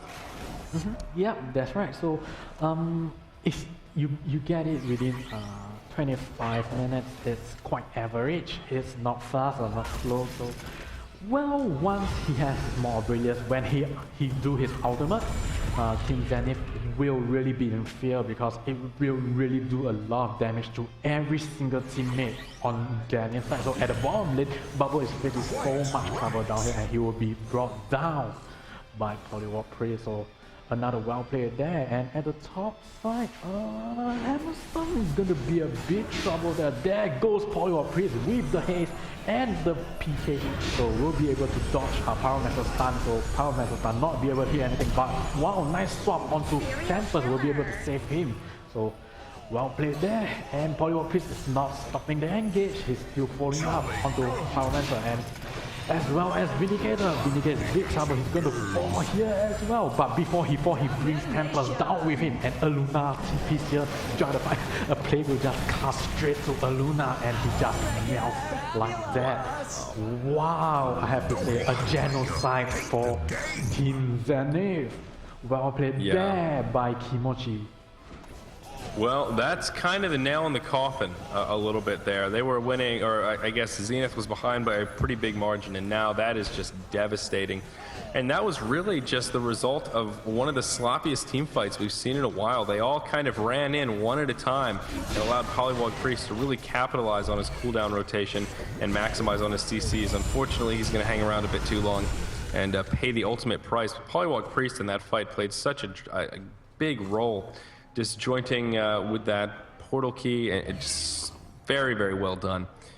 They needed to have a much more cohesive team fight experience than that if they want to come out successful. Sandwraith now had continual time to free farm as well, and he's about halfway to that Mach recipe, which, again, just reiterate in case you missed it, is going to be very scary. Yeah, that's right. So at the middle lane, they managed to melt down Tempest with the assist of 3 heroes. Well done there by Team Zenith, at least able to cut Tempest down there. So Tempest right now, I think he should work for his Shrunken Head if possible.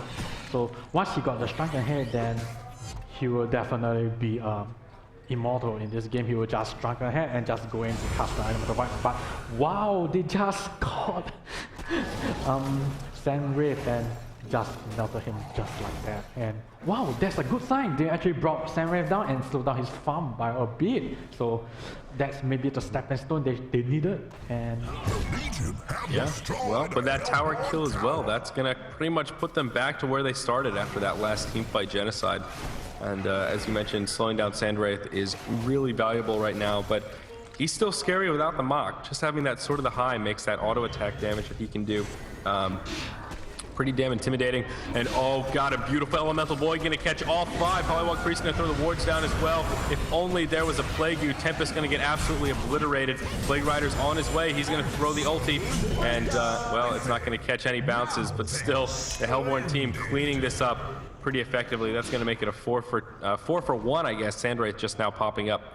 Beautifully done by Tempest. Unfortunately, the team just wasn't quite ready to follow up. Yes, definitely. That was a really perfect elemental void that you can't expect more other than that. But unfortunately, there's not much follow-up Kimochi can do. So if Plague Rider was there and he released the Plague, I think it's gonna be annihilation. Yeah, oh, absolutely. That is, and it's almost instant too, because the bounces they have to go in such a short area. It's ridiculous if you can pull that off. So just very beautifully done. It's nice to see a 5-man elemental void like that. It's just so, it's like a moment of peace and clarity on your screen when everyone's just standing there. Yep, that's right. So, well, like I said, a Plague Rider is not really a good tag with Tempest, but you can't say it's not a really good, but not as effective. But they had a Sand Wraith, so when he caught the Elemental Void, Sand Wraith can actually shoot the sand, the Desert Curse. After that, he casts his ultimate, so every of his illusion will get the true damage. So the true 45 damage, which is really high and does really insane amount of damage. So, yeah, that's a combination with Sand Wraith and Tempest. Yeah, that's a good thing to point out because I didn't realize that, but it makes sense. And there we go, Sand Wraith is going to right-click that Mock right at the 25-minute mark. So he does have a Mock of Brilliance now. It's on the way via the Courier. And things are going to start to get a little bit more scary now. Yep, so it looks like they're going to attempt this second tier tower push, and they have to be really careful because the Hellbourne team is really planning to like ambush them from, and here it goes. So here comes Tempest and the Sand Wraith ultimate. He's coming in, but he got stunned. So there's a lot of things happen. Hammerstorm at the front line, but at the back line, Tempest and the others are ripping Zenith. So left with Hammerstorm and will be able to bring him down. So it's only a Luna and Vindicator left alive. So wow, it's a 5-3. I mean, it's a 3-0 trade down there. Yep, and it'll be 4 in just a second here as Vindicator gets taken out. Andromeda, 30 hit points. He's going to be able to survive, but a close call there, especially at the end, is going to be able to port home. So another very convincing team fight for Kimochi. Plague Rider is just, oh my god, man, he is just ridiculous. 14-1-4. Every single pardon me, game we've seen from Zenith today, they have let someone on the opposition just get out of control. First it was Pebbles, then it was Pyromancer, and here in this game it's Plague Rider. And every game someone snowballs out of control against them. I don't really know why. There doesn't seem to be rhyme or reason to it, given that Plague Rider is kind of a support here in this game. But he's out of control nonetheless. Yeah, once Plague Rider reached level 16, his ultimate is, the cooldown is really fast, and he can just cast his ultimate in every engage. So, well, right now he really snowballs really hard, especially he's now level 16. So, the Legion team is currently, their levels are really low, and I'm really amazed that Plague Rider is level 16. That's something which I'm amazed. Right. At the top lane there's engage going on, and Sand Wraith is gonna be a big trouble. And wow, my fault. It was Polywall Priest, so Polywall Priest actually went down, and Sand Wraith came in to actually take the kill against Bubbles. So wow, yep. Yep, beautifully done, and now just further evidence of how farmed this Sand Wraith is, and we've seen it over and over again. When a carry has such a great start like this in the late game, they're just out of control. And now, I mean, just look at Sand Wraith. He can dive this tower. He doesn't have a care in the world. He's going to be able to finish off Pyromancer. He's going to go toe-to-toe with Hammerstorm, and actually may be in a little bit of trouble. Going to take a little bit more damage than he was ready for. Red Power Throw not going to connect. Astrolabe going to be used. The armor going to be applied, and that'll be enough to turn around on the Hammerstorm. Tempest going to blink in as well. And poor Luna gonna fall. That's gonna be a hat trick. Easy peasy for Mr. Sand Wraith here. He's got another 2k gold in the bank. Oh god, man. Is that a genocide? It is.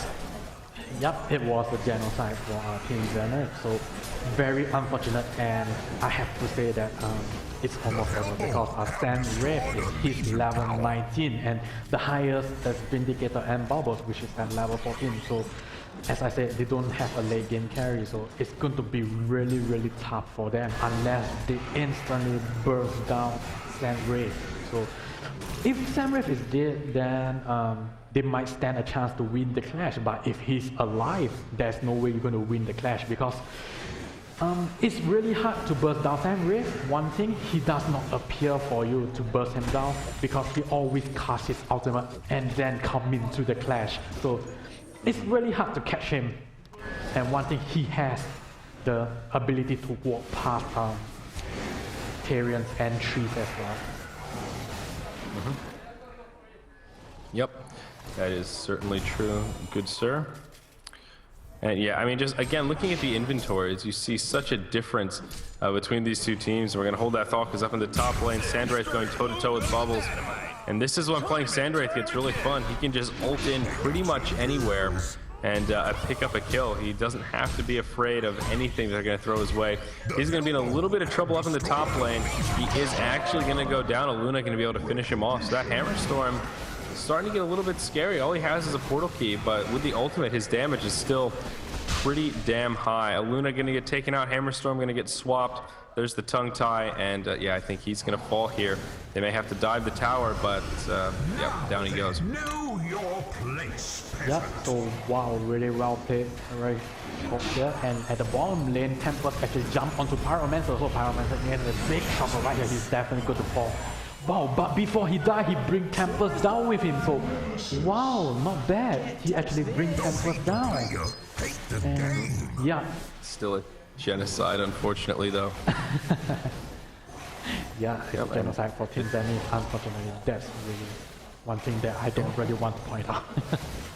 Well, and before Tempest went down, he was able to make a couple of elementals, so that does allow Plague Rider a little bit of an easier time pressuring this tier 3 in the bottom, and he's going to get it down to make it an easy push later on. So it does sort of feel like a matter of time at this point, though, man. 47 to 23, 30 minutes in. There have been a lot of kills in this game, and yeah, wow.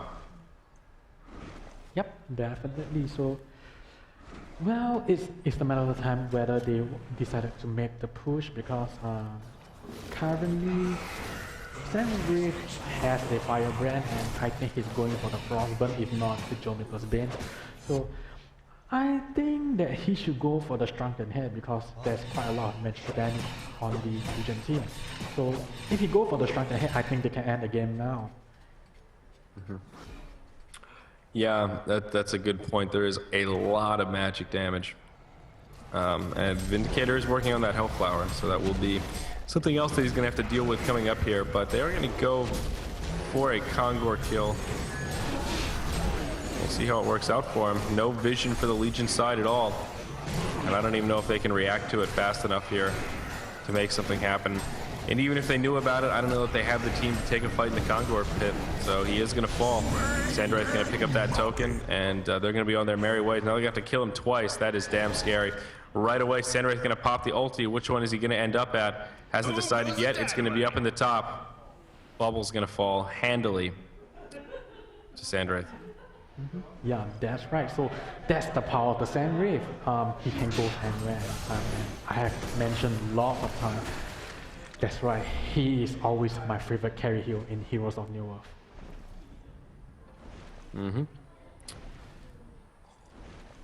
Yeah, now with the token, he is just so scary. Also, with 2,600 in the bank, he's going to have enough to buy back as well if need be. So that's really 3 times left to kill him if anything goes awry in these upcoming fights. Plague Rider, though, does have a Barrier Idol as well as a Storm Spirit. These are 2 very powerful items as well. Yep, so if you compare the inventory between both teams, definitely Hellbourne team is really farm out right now. If you can just look at the Plague Rider, he has a barrier and an escalate, so it's like a full support item already. Yeah, they are ready to push it in because Sandwraith already has the token, so they can give an attempt to push it in. But if they want to play safe, then they can just farm more and come back to push later, because right now it's 27k gold deficit, and I just have to say that Kimochi is really in a great shape right now. They are in no hurry to end this game. They can take this slowly, but looks like they're going to end this game right here. Body Warp Priest just blinking, and there's the Elemental Void catching Luna and Barbo, so they are just melting down there. So wow, nice initiation down there. So looks like they're going to do a push down here, and at the bottom near the well, they are going to overextend a bit. I think they really should go push the tower instead of just dancing down there at the well. They should just, come on, attack the tower, the back. Yeah, I think Plague Rider was hoping to get a couple more bounces on that last Plague Carrier in the well, but still at 3-0, they're going to be able to get this top lane of Rax, no problem. They may even be able to just move to the mid lane and pick up that Rax as well. They've got another 20 seconds here before they have to even worry. Fortunately, most of their ultimates are on cooldown now, but they're still pretty beefy. I mean, they could even take a fight coming up if they have Sandwraith with them.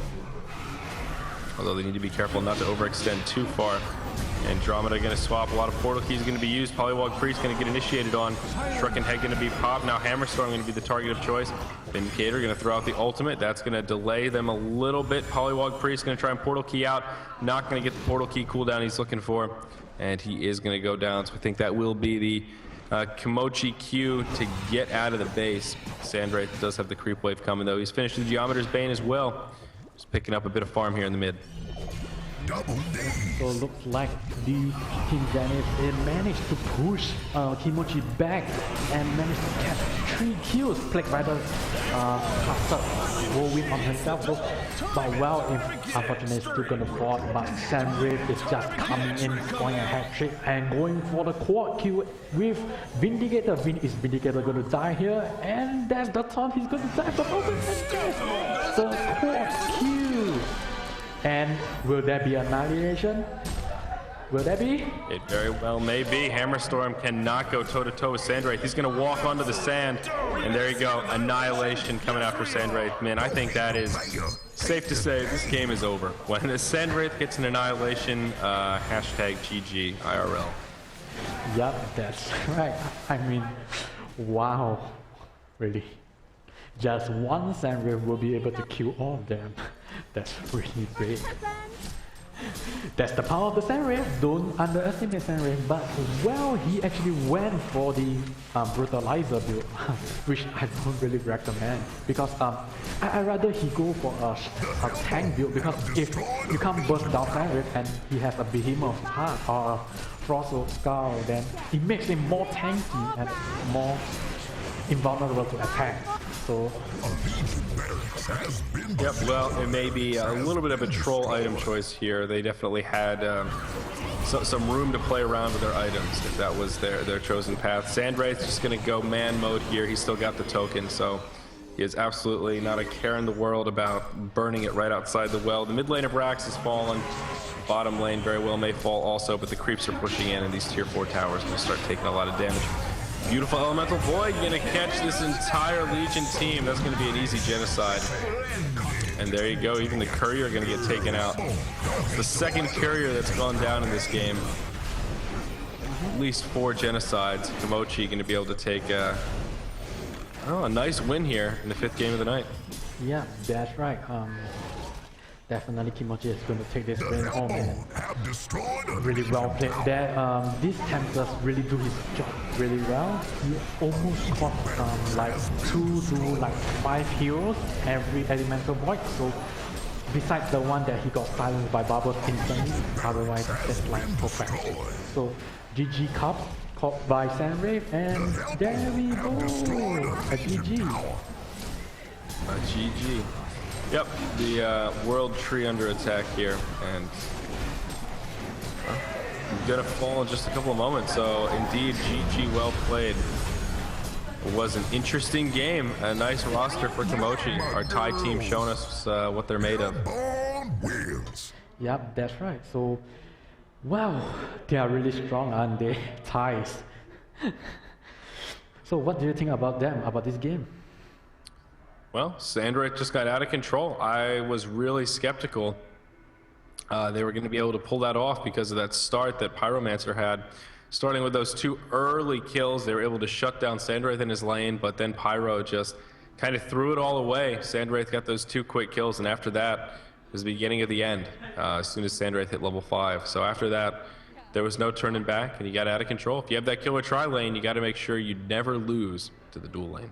Yeah, that's right. So we can see that the Sandwraith did not really get a lot of farm at start, but in the end, he still skyrocketed his farm after he hit the Mark of Brilliance mark. And there you go. They bring their victory back home. So yeah, thank guys for watching, and there will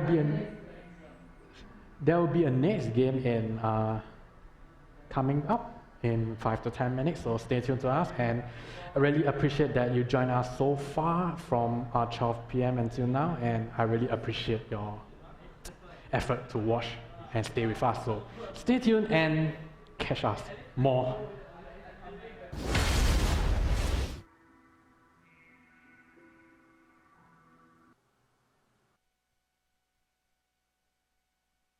Oh, yes.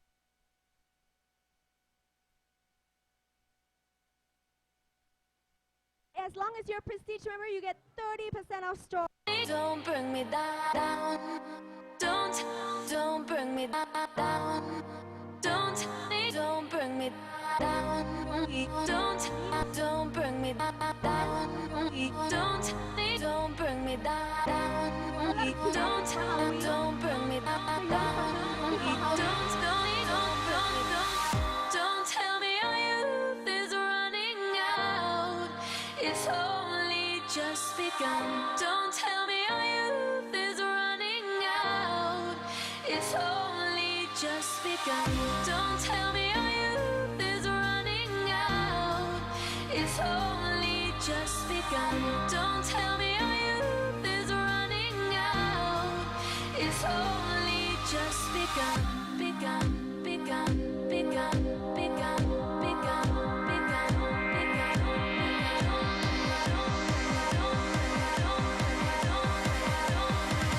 Don't bring me down. Don't bring me, don't bring me, don't bring me down. Don't bring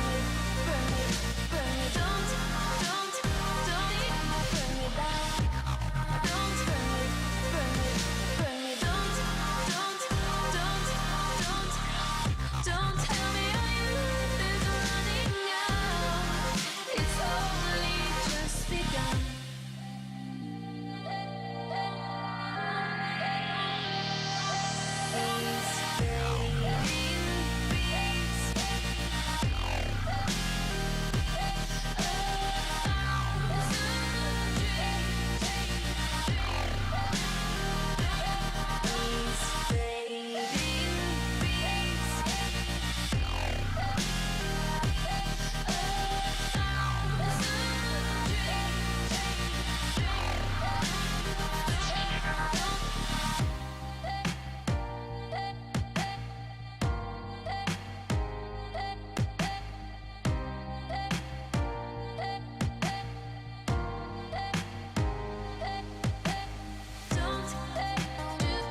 If you are here at Boogie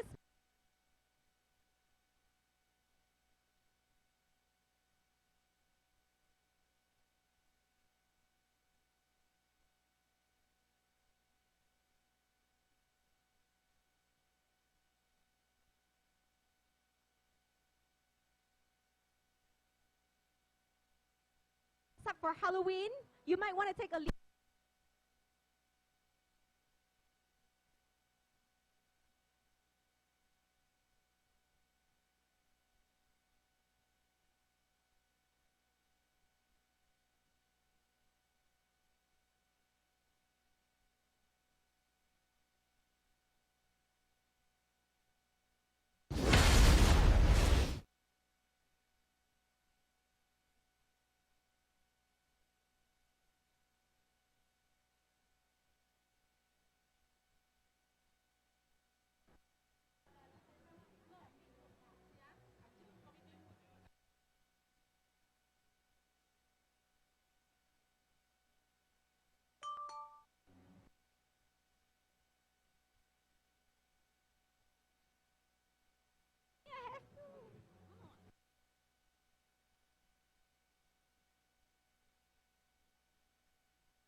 The Thai team we saw in the last match against Zenith now going to be facing off against Impunity. So today we've seen both Impunity and Zenith face off against an array of different teams, 3 different teams to be exact, Kimochi, as well as 2 others.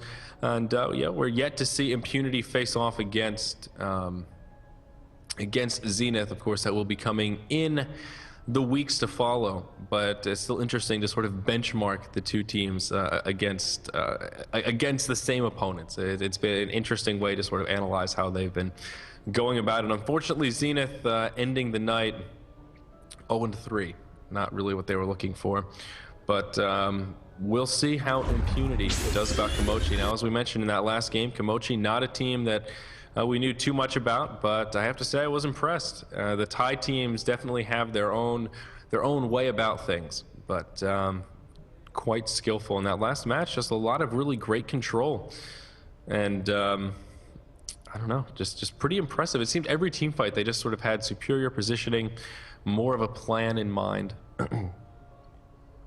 Really just in damn good shape. So again, I'll be curious to see how this draft works out. Let's go ahead and take a look at the bands here. I see a couple of interesting.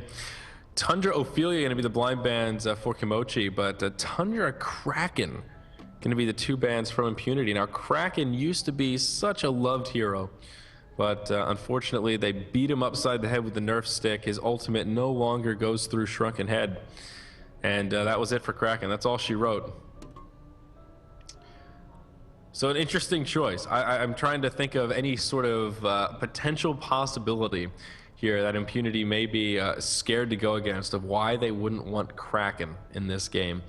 And nothing is coming to mind, but perhaps just a preference choice. Regardless, though, we see a lot of really interesting heroes in this locked pool, and 3 of those bad boys are going to be heroes just recently entered into the tournament rules phase. So Riftwalker, Alonia, and Gravekeeper going to be added, and we'll see how they work out. It's going to be kind of interesting. Now, I'm trying to think if I've actually had the privilege of casting any of these new heroes, and I actually don't think that I have. You know, I'm actually not a big fan of Gravekeeper. I've heard mixed things about Gravekeeper as far as how much damage he can do and how he can sort of semi-carry in the mid-game. So I'll be curious to see. I'd love to see a Rift Walker. We saw her locked in the last match. Last match, unfortunately, wasn't picked up, but should be interesting. Should be interesting. I'd love to see an Alonia as well. Alonia is one of those heroes that I felt like when she was released really had a lot of potential, and then she never really got picked up at all. There wasn't much talk about her, and now that she's in tournament rules, I haven't even seen anybody ban, do any. This is the first time I've even seen her in a locked phase. So I'm going to be interested to see how they mix her in if they choose to. Sandwraith locked as well. Of course, in that last match, Sandwraith was the driving force, the hard carry that took over. So we'll see if Komochi opts to mix him in again. Of course, the counter to Sandwraith, I still think in that last game, that aggressive tri-lane really should have had an edge over the dual lane of Sandwraith, but unfortunately, it just didn't work out that way.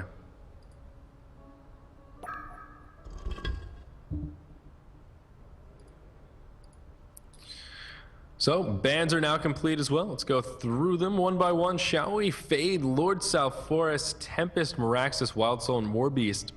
Gonna be the bans coming out here. So again, interesting stuff from Impunity in the way of bans. Lord South Forest is just an interesting ban. He's not really super picked, not even really that scary at the moment. So seeing him banned out, it's like, what strategy could you be running where you don't want to see a South Forest or a Kraken? And this, again, nothing coming to mind, but still very interesting to note. The other band's pretty straightforward, though. We'll see Magma's going to be first picked here by Komochi. A little bit controversial. I'm sure if Min was here, we'd be debating about it. Not the biggest Magmas fan.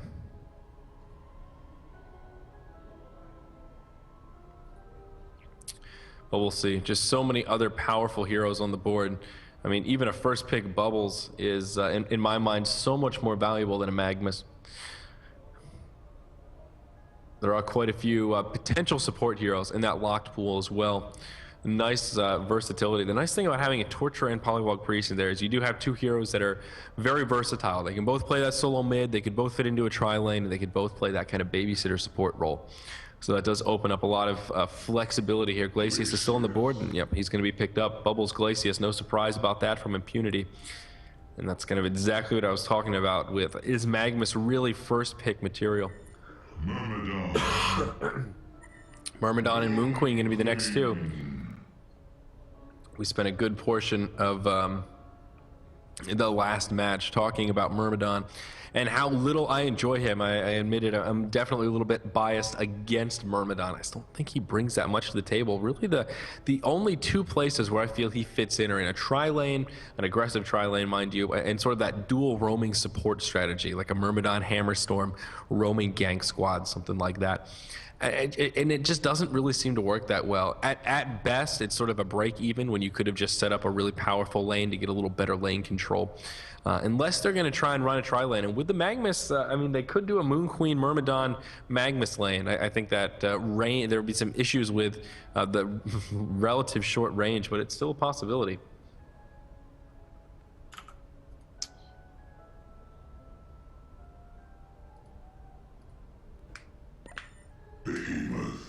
Behemoth going to be the third and final pick before the locks come out here for Impunity. Another interesting choice. Of course, a very good hero. Great for tri-lanes as well. Great for turtling and anti-push. Wow, not a moment too soon here. We're going to see Polywog Priest come out. Sandwraith Torturer instantly picked up from Impunity. Excuse me, still fighting off some congestion. So interesting, Sandwraith going to be picked up again. We'll see how Impunity fares. I'm be curious to see how they lane this as well. If they end up doing a tri-lane, they could do a Glacius Behemoth Sandwraith tri-lane, solo Bubbles, solo Torture, certainly could work out. They could just do a Glacius Sandwraith lane, throw the Behemoth in with Torturer. A couple of options for Impunity.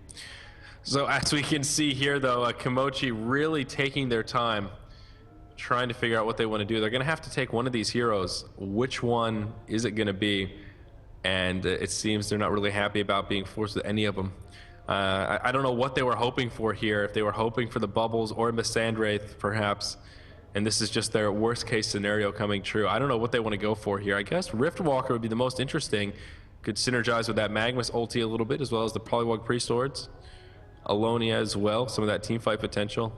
I think Gravekeeper may be kind of their weakest option, but you never know. To each his own. They're going to go with the Alonia pick. So the great thing about Alonia is she has very, very long range. And the ultimate, she has can put out a lot of AoE damage. So we'll see. AoE slow Alonia. This will be the first game that I get to see in Alonia. I mixed in with a Myrmidon. We'll see. I don't know. I'm trying not to be too negative about Myrmidon because I know some people like him, but I just really hate that guy. Really, really do. Only.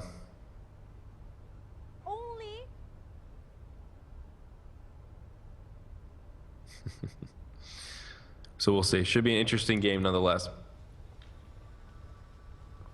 I keep forgetting that I'm not doing camera work as well. I guess I should mention that. I'm not doing the camera work, guys, on stream. There is someone else doing it local at the LAN center. So I am free to twitch my camera around as much as I like. I'm not complaining too much. So let's see how Komochi opts to lane this. They've got all 5 headed to the top at the moment, and we'll see what they do. We're going to try and get that ward down for sure. And I'm still curious about how these lanes are going to break up, though. I imagine they're going to have to try lane this. But who are going to be their solo heroes? Is it going to be a solo Polywog, solo Moon Queen, solo Alonia? I'm still a little bit curious about the lane shuffle. There you go. Pole ward going to come down. They're going to get what they came for. I guess they didn't need all 5 to make this happen. And they are going to bump into somebody, though. Behemoth going to get caught. There's the Seaweed, and this is going to be an easy kill. Plenty of crowd controls. He's going to be able to get a fissure off. But, yeah, not going to really matter too much. Easy kill. Moon Queen going to be the one to grab that bonus 200 gold. Our Thai team, Komochi, already off to a great start.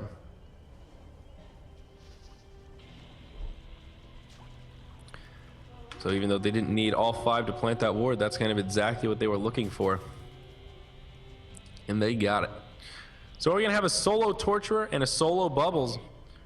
That does mean the Behemoth, Glacius, Sandwraith tri-lane that I mentioned is going to become a reality.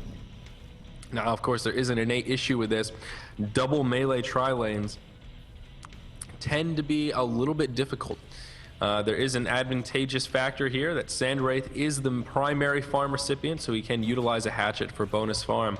But Behemoth, he fits into tri-lanes well, but when you have a melee as your primary farmer, not having that second or third player, depending on how you're looking at it, as a harasser can be very difficult. And here we see a triple range tri-lane. Of course, Moon Queen and Myrmidon limited on their range. Myrmidon at only 450 with Moon Queen at 350. But Alonia is a full 600 to go toe-to-toe with this Glacius, and I think that's going to give him a pretty big edge. They'll be able to put enough damage onto Sandwraith that he's not really going to be able to touch these creeps despite having a hatchet. Of course, Moon Queen with that bonus 200 gold to start things off really did help quite a bit, and we're also going to see some initiation. Seaweed not going to connect with Glacius here. What is that actually called? Weed Field? Is that? Yeah, Weed Field. I'm going to call it Seaweed. Probably will continue to call it Seaweed. Alonia going to continue to harass here. The Glacial Spike. Uh-oh, Seaweed going to connect with Glacius. A few more auto attacks ought to do it. One more. I don't think they're going to be able to find it. Nicely done by Alonia. Unfortunately, just not enough damage. Moon Queen not in range for that one level 1 Moonbeam. So yeah, it seems like the darkest fears of this Impunity tri-lane are coming true. As we mentioned in that last game, Sandwraith can be such a great hard carry when he gets farmed. In the end game, there aren't too many carries that carry harder than he does, but it takes him a long time to get there. And pre-Maka Brilliance, he is a slow farmer. Great thing about Moon Queen as a carry is she's great for pushing, great for AoE, and she takes off a lot faster. With that Moon Finale, even at level 6, she can pick up a couple of kills. Level 11 is kind of almost not quite when she peaks, but a great time for her. Oh, in the bottom lane, we did see Bubbles go toe-to-toe with Magnus. And, of course, Bubbles coming out ahead ever so closely in the mid lane here as well. Torturer now going to pick up a kill onto Polywog Priest. So Impunity, although not doing so well up at the top, they are going to pick up some kills across the rest of the lanes. Looks like they almost grabbed a kill on the Moon Queen up at the top, but Alonia going to be able to freeze Glacius, and that will slow him down. So interesting here how Impunity not doing well in the lane that they need to win the most. But their 2 solo lanes doing very nicely. Up in the top, more initiation continuing. Someone's going down. And it's going to be Alonia here. The engage going to continue now. Myrmidon going to be in trouble. Beautiful fissure from Behemoth. That's going to be the end of him. Moon Queen going to be able to turn it around onto Myrmidon. But at what cost? Will Moon Queen be able to survive this? And I think she will. Maybe not. Fissure going to come out. Yep, unfortunately, no way to block her off with that angle. So they're going to be forced back. But that'll pull Impunity in head 4-2 now, 3 minutes in. Not a bad start.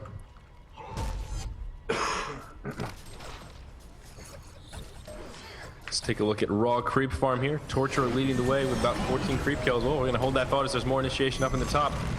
AB going to pay the ultimate price on that sand right now. Behemoth going to be in big trouble. Alonia going to connect with the Glacial Spike. Weedfield going to get thrown, not going to connect. Another Glacial Spike, unfortunately, just not enough follow-up damage. Behemoth will survive to tell the tale. But we still have a very even game in the mid. Polywog Priest trying to get aggressive on the Torturer, but it's not going to happen. Impalement going to be used. Glacius going to come in. That's going to be an easy kill.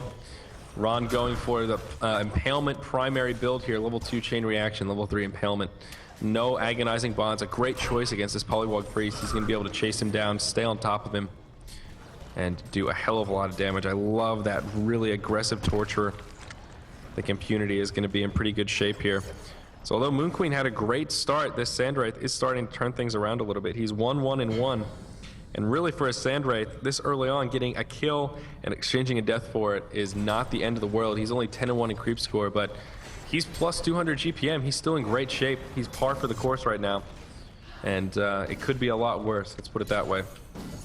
In the bottom lane, Bubbles in a little bit of trouble. Magma's going to have a Lava Surge in just a moment. But Shell Surf going to be able to take Bubbles back to safety. Potion going to be used by Magmas. And that'll be the end of it. At the top, looks like things could be heating up though. Nope, in the mid. Well, never mind. I thought Polywog Priest was going to take a little bit more damage than that. Uh-oh, Behemoth going to get caught by the Weed Field. There's the follow-up. Flipper coming. It's not going to stun. Alonia going to be the first to fall. Behemoth may be able to survive this. Nope, Moonbeam going to be enough to get him low. One more auto attack finishes him off. There's the Weed Field. Going to catch both of them.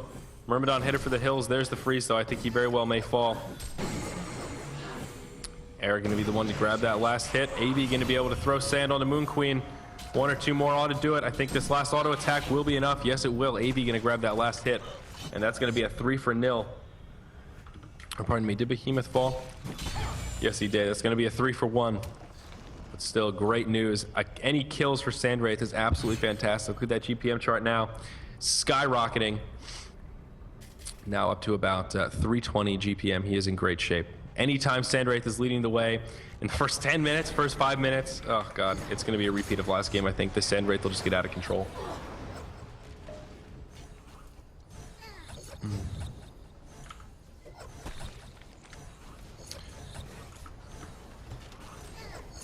So it's going to be rough. I don't know. They just don't have anybody to go toe-to-toe with this Sandwraith.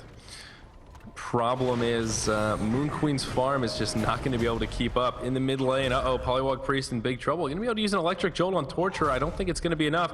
Oh, the chain reaction does connect, but a nice port from Magmas does take down Torturer. Going to see Behemoth here up at the top ring, going to be in some trouble as well. The double damage, maybe getting a little bit too anxious, and he's going to get caught by the Death Brigade. Oh, Glacius going to throw a nice slow. Maybe enough to keep this Behemoth alive, although I'm not sure it's going to be enough. Alonia, with that long range, going to be able to keep slowing him. That last one doesn't connect. He does have enough for a fissure. Cooldown coming up. If he can get it off, he may still be able to survive this. Is there any support inbound? Nope. Sandwraith still farming. Some ports coming in, but not going to be enough. Down he goes. Alonia going to be in trouble. The Kelp Field going to come out. A couple of them going to get caught. And yeah, it's going to be a nice cleanup. Myrmidon going to throw a Seaweed and just going to delay things a little bit. Beautifully done by Impunity. Beautifully done. And yeah, that's just better news. More good news for this Sandwraith. 2100 in the bank. Looks like he's just going to go straight for Mach here. No boots whatsoever. He's just going to go for it. 2200 in the bank at 7 minutes. I wonder how fast this Mach is going to be. Are we talking like a 13-minute Mach? And that's scary.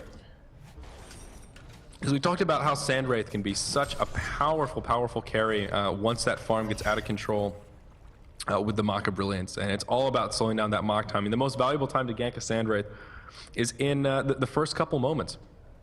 Or, God, what am I saying? The first moments of the game before he gets the Mach. The longer you can delay that, it's sort of like ganking a Scout or a Dark Lady before they get their Rune Cleaver. That's really what the Mach is for Sandwraith. Not only does it allow him to farm, but makes him much more scary and have a much more of a team fight presence. In the mid lane, Polywog Priest is going to get caught by the chain reaction. And down he goes. He does get the wards off, but the trap does not come out, unfortunately. So it looks like Torture going to be able to survive. Would have been an easy kill, I think, if he had been able to secure that ward trap. But alas, was not the case. Up in the top, Magnus might be in a little bit of trouble. Did he just burn his ultimate? He did.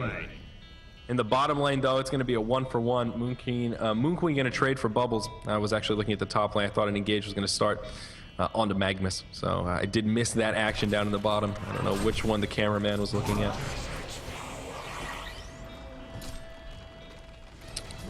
So we'll see. Magnus actually did burn his ulti there, though, which was a bit of a mistake. I don't know what he's doing up here. He's just going to take way too much damage, maybe able to survive. Maybe it was all epic bait for Alonia, but he's going to go in onto Sandwraith. There's going to be a port from Bubbles. Alonia may overcommit. Nope, Sandwraith is going to fall. Alonia going to go down. That's going to make it a 1-for-1. Impunity still in great shape.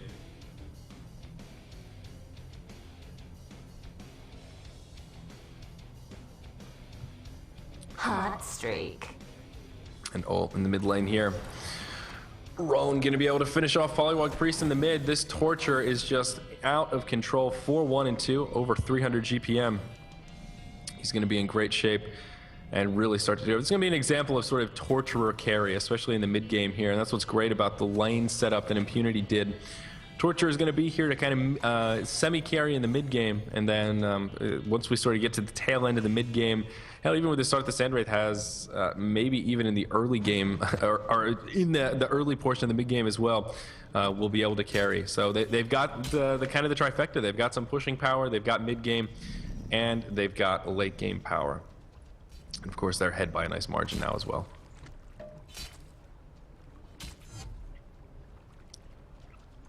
Fairly boring farm fest at the moment, though. Boom goes the dynamite. Here we actually do see a kill onto Behemoth at the top lane. Sandwraith just gonna blow the ulti, not gonna take it top. Where is it? He's gonna take it to the kind of bottom rune here. Myrmidon gonna fall. I think Polywog Priest gonna fall as well. The voodoo or the voodoo wards come out, but they're gonna get cleaned up pretty easily here. He does trap Torture though. She's gonna be able to just walk away. Engage going to continue. Alonia going to try and do as much damage as possible. Moon Queen going to come in. Did have a Moon Finale. Not going to be able to get it off, though. It's just going to be a massacre. We're going to see Komochi kind of run in one at a time. And Impunity going to be able to clean this up. I think Magma's going to fall. Yep, down he goes. Triple kill. Myrmidon, the only one left alive. I don't know, guys. Impunity just looking good. 20-9 here, 11 minutes in. They're in great shape.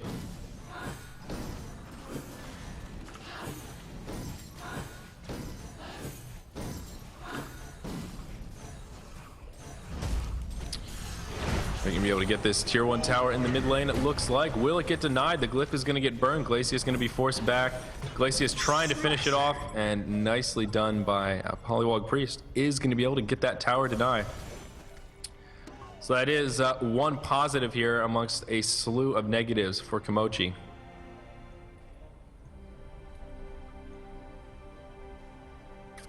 All that while, Sandwraith has just been free farming. In this top lane, getting very close to that Sword of the High. Still no boots, nothing else, just going straight for the fast mock. And with about 3,200 in the bank, he may be able to do it. In the bottom lane here, Moon Queen going to get the ulti off. That's going to be the end of Torturer. Bubbles going to be in a little bit of trouble. The Moon Finale is going to finish. Bubbles fogging, hoping for a cooldown, going to be able to throw the kelp field. Bubbles in a little bit of trouble. He's going to get caught by the kelp field, or by the wheat field here. Behemoth coming in. He does have an ultimate. Wants to get that shockwave off. Not going to be able to find it. Ultimate from Alonia going to be blown. Not going to do much damage. Myrmidon going to get hit by the fissure. I think Glacius may be able to finish him. Is there going to be a cooldown coming up? Oh, Magma's going to throw the stun. Glacius just waiting for that Tundra Blast cooldown. He could have finished off Myrmidon, but instead goes for the easy kill onto Magmus. All the while, Polywog Priest has come in. He's kind of cleaning things up a little bit. Bubble's going to try and do as much damage as he can. Trying to fog him, but not going to be able to do it. Tongue Tie going to finish him off. All the while, Glacius doing a hell of a lot of damage as well. That was a really weird team fight. Kind of several fights spread out all over the place. And actually, I think Komochi pulling out ahead. Nice jukes from Glacius, but the wards come down. Is Glacius going to be able to survive? Uses the power supply. Fortunately, the Striders get canceled. He's on Striders. Polywog Priest on red boots. Glacius, the Micro Master, gonna be able to fog him. Support is here. There's the block from Behemoth. Glacius may be able to survive, or the creep's gonna finish him. A few more hits from the creeps and he may go down. Nope, gonna survive. So now Torturer coming back in as well. Gonna go straight in onto Magnus. There's the chain reaction. That's gonna be a free kill. Sandwraith's gonna use the ulti to try and get an assist. I don't even know if he's gonna get it.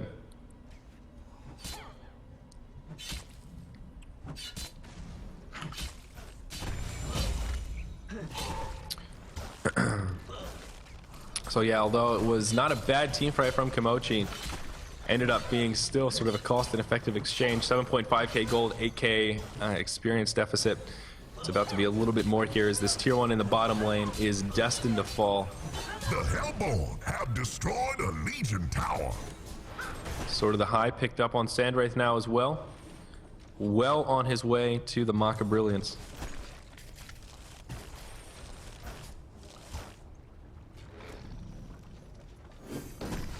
Glacius also with an Astrolabe.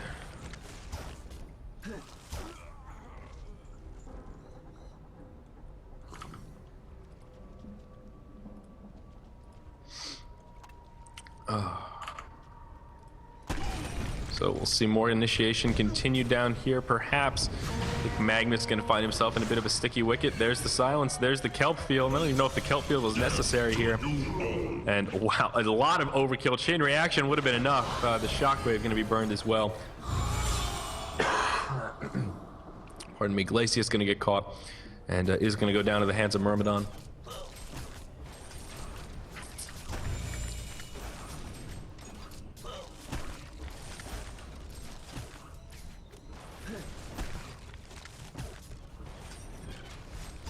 Oh, this headset's making my head itchy. I've been wearing it for too long. You know, they advertise it like, oh, it doesn't itch your ears, but really, the little like velvet is it's itchy, man. It's not comfortable. Anyway, there's a kill on the Moon Queen here in the bottom. This Moon Queen, unfortunately, man, she had okay farm. She's 6, 6, and 4, but the 6 deaths is just so harsh right now. All that great farm that she was able to pick up is sort of going out the window. Looking at that GPM chart, Torturer just below the 400 mark, Sandwraith, Bubbles, and Glacius all hovering around 300 GPM. The highest on the Legion team is that of Moon Queen at 250. So that kind of speaks to kind of just how far behind they are. They're going to get counter-warded here in the bottom as well.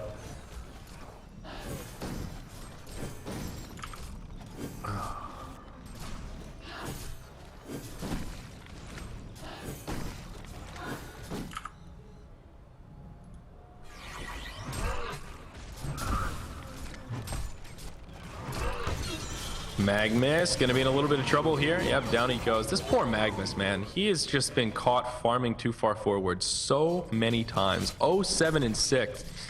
Oh gosh, this poor Magnus, man. And that was another example. Just no sight, no vision, not a care in the world, and a very, very easy kill for them. In the mid lane, Glacius now gonna be in some trouble. He's gonna be caught in a 1v3. Speaking of being too far forward, down he goes. The fissure gonna connect, but it's gonna be too little, too late. And down he goes. Bubble's gonna go in. He's gonna blow the kelp field.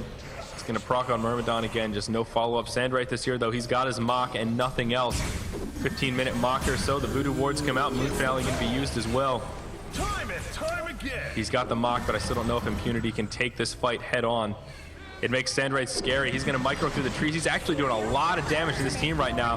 And there you go. Shell Surf gonna come in. And although he does go down, still very nice for this Impunity team. Magnus going to get the eruption off. No one's going to be in sight, though. And it's going to be a total whiff. Act going to be able to finish off Alonia. Act very well may fall right here, but Football Bubbles has done what he needs to. Magnus, oh, not going to finish him off. Actually, one last shot from the Voodoo Ward going to be enough. Magnus going to be able to get this Torturer. He is the Impalement, not going to do enough damage. Very unfortunate for Torturer right there. Actually, no. I take that back. He got finished off by the neutrals. Pardon me. He got finished off by the neutrals. A little bit of stroke of luck right there. Some nice RNG. And he is going to basically get denied. Pretty much just as good as a deny. So,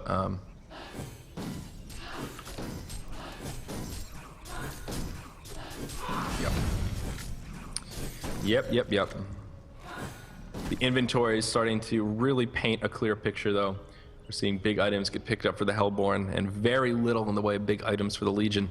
Really, not one big item is out yet. Moon Queen's still working on the Whispering Helm, has only the Helm of the Victim. Polywog Priest has an Arcane Ring. Other than that, really no big items in their inventories. At least Sandwraith now has the Mock. There's a Portal Key in the hands of Bubbles, a tablet with Torture, and another 2K in the bank. So that 10K gold here, 18 minutes in, is really having a profound effect.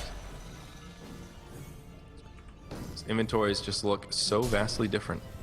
You're gonna see some initiation here though. Sandwraith gonna ult. You're gonna take this one right near Polywog Priest. There's the Desert's Curse, a couple of easy kills as Bubbles throws the Kelp Field.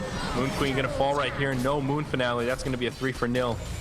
Easy peasy for Impunity. I think they're gonna be able to take out this tier 2 tower without too much trouble. Alonia gonna be in some trouble. There's the blink forward from Bubbles. Yeah, that's gonna be a 4-0.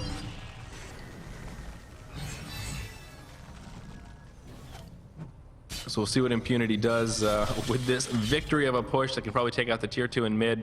Might even be able to get this tier 1 in top as well if they split push.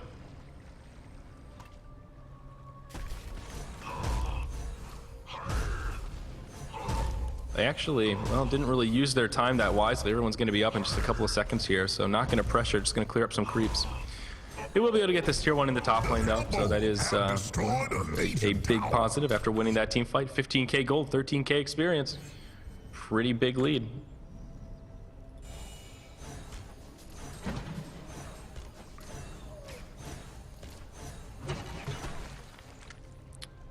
See what Sandwraith does with this little bit of gold. I imagine he's going to finish up his boots. Needs to be careful though. There is a Moon Finale up. He's just going to be able to Desert's Curse right into the trees. Part of the problem with Sandwraith is a free escape mechanism. We will see some initiation continue. Glacius sort of in the danger zone here. He does have a Homecoming Stone. Uh-oh. They are going to get vision of Glacius. He's going to try and micro around. Maybe able to survive. In the bottom, they do pick up another kill onto Magmus. I don't know why he's pushed up so far. I don't know what Glacius is doing here. Maybe hoping to suicide in the well. He's on a suicide mission, though. Nothing he can do at this point. There's the Hex. Boom goes the dynamite. And down he goes.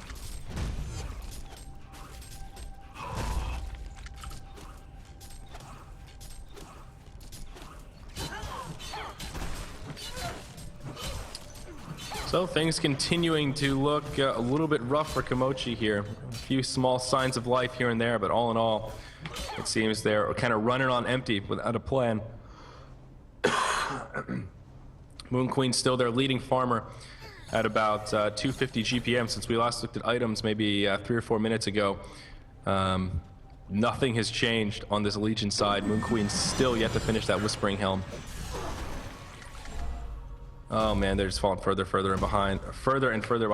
Sandwraith now at least has his Ghost Marchers continuing to farm up in the jungle. Unfortunately, those Wild Hunters not helping him so much. Kind of a bad batch of RNG, but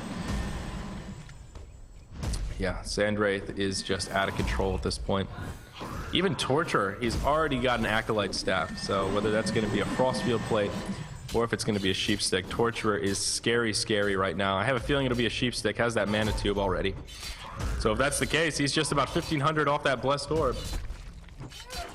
And Torture is going to become a very scary presence in this match. Well, I guess he's already a scary presence, but even more so. So we're going to see this tier 2 fall. Absolutely no defense coming its way. Again, the thing that Min mentioned last match, the most irritating thing about Sandwraith at this point is he can pressure another lane, push so easily with that Mock, and not even have to worry about his positioning. Hell, not even have to worry about carrying a Homecoming Stone. His team can feel free to initiate wherever, whenever they want. And Sandwraith is just one arc click away from making it to the team. That's going to do it. The last outer remaining tower. Impunity is such a clear lead right now. Pretty much every chart we can look at is just so skewed in their favor. Gold per minute, experience per minute, even hero damage done. And I think they can just take an easy team fight here, especially with Bubbles initiation. If they can catch a good Kelp Field, Sandwraith follow up. Behemoth does not have a portal key, but he does have a shockwave. The glyph going to be burned already. Tower pressure not even that heavy. Good news for Impunity to see the glyph down. There it is, Moon Queen finally finishing that Whispering Helm. 23 minutes in.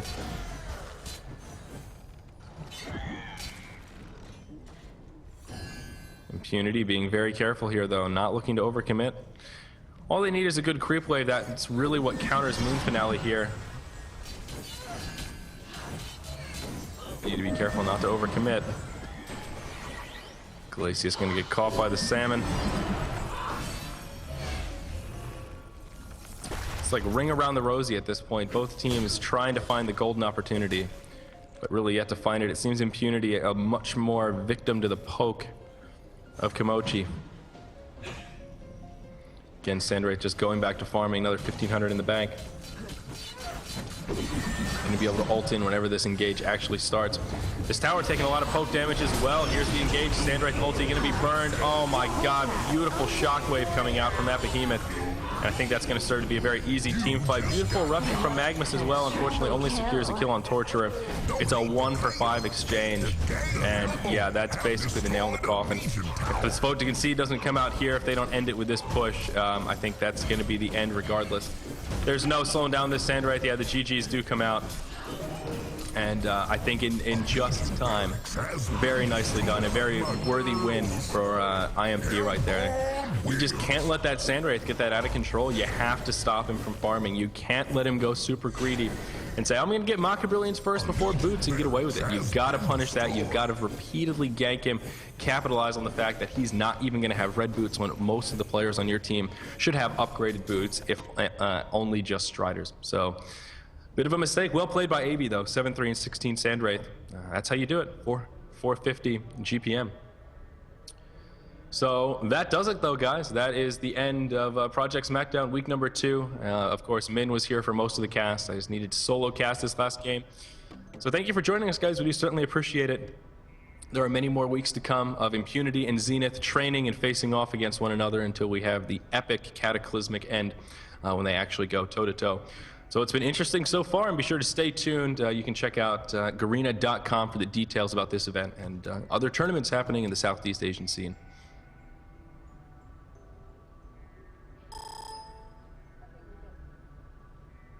Okay.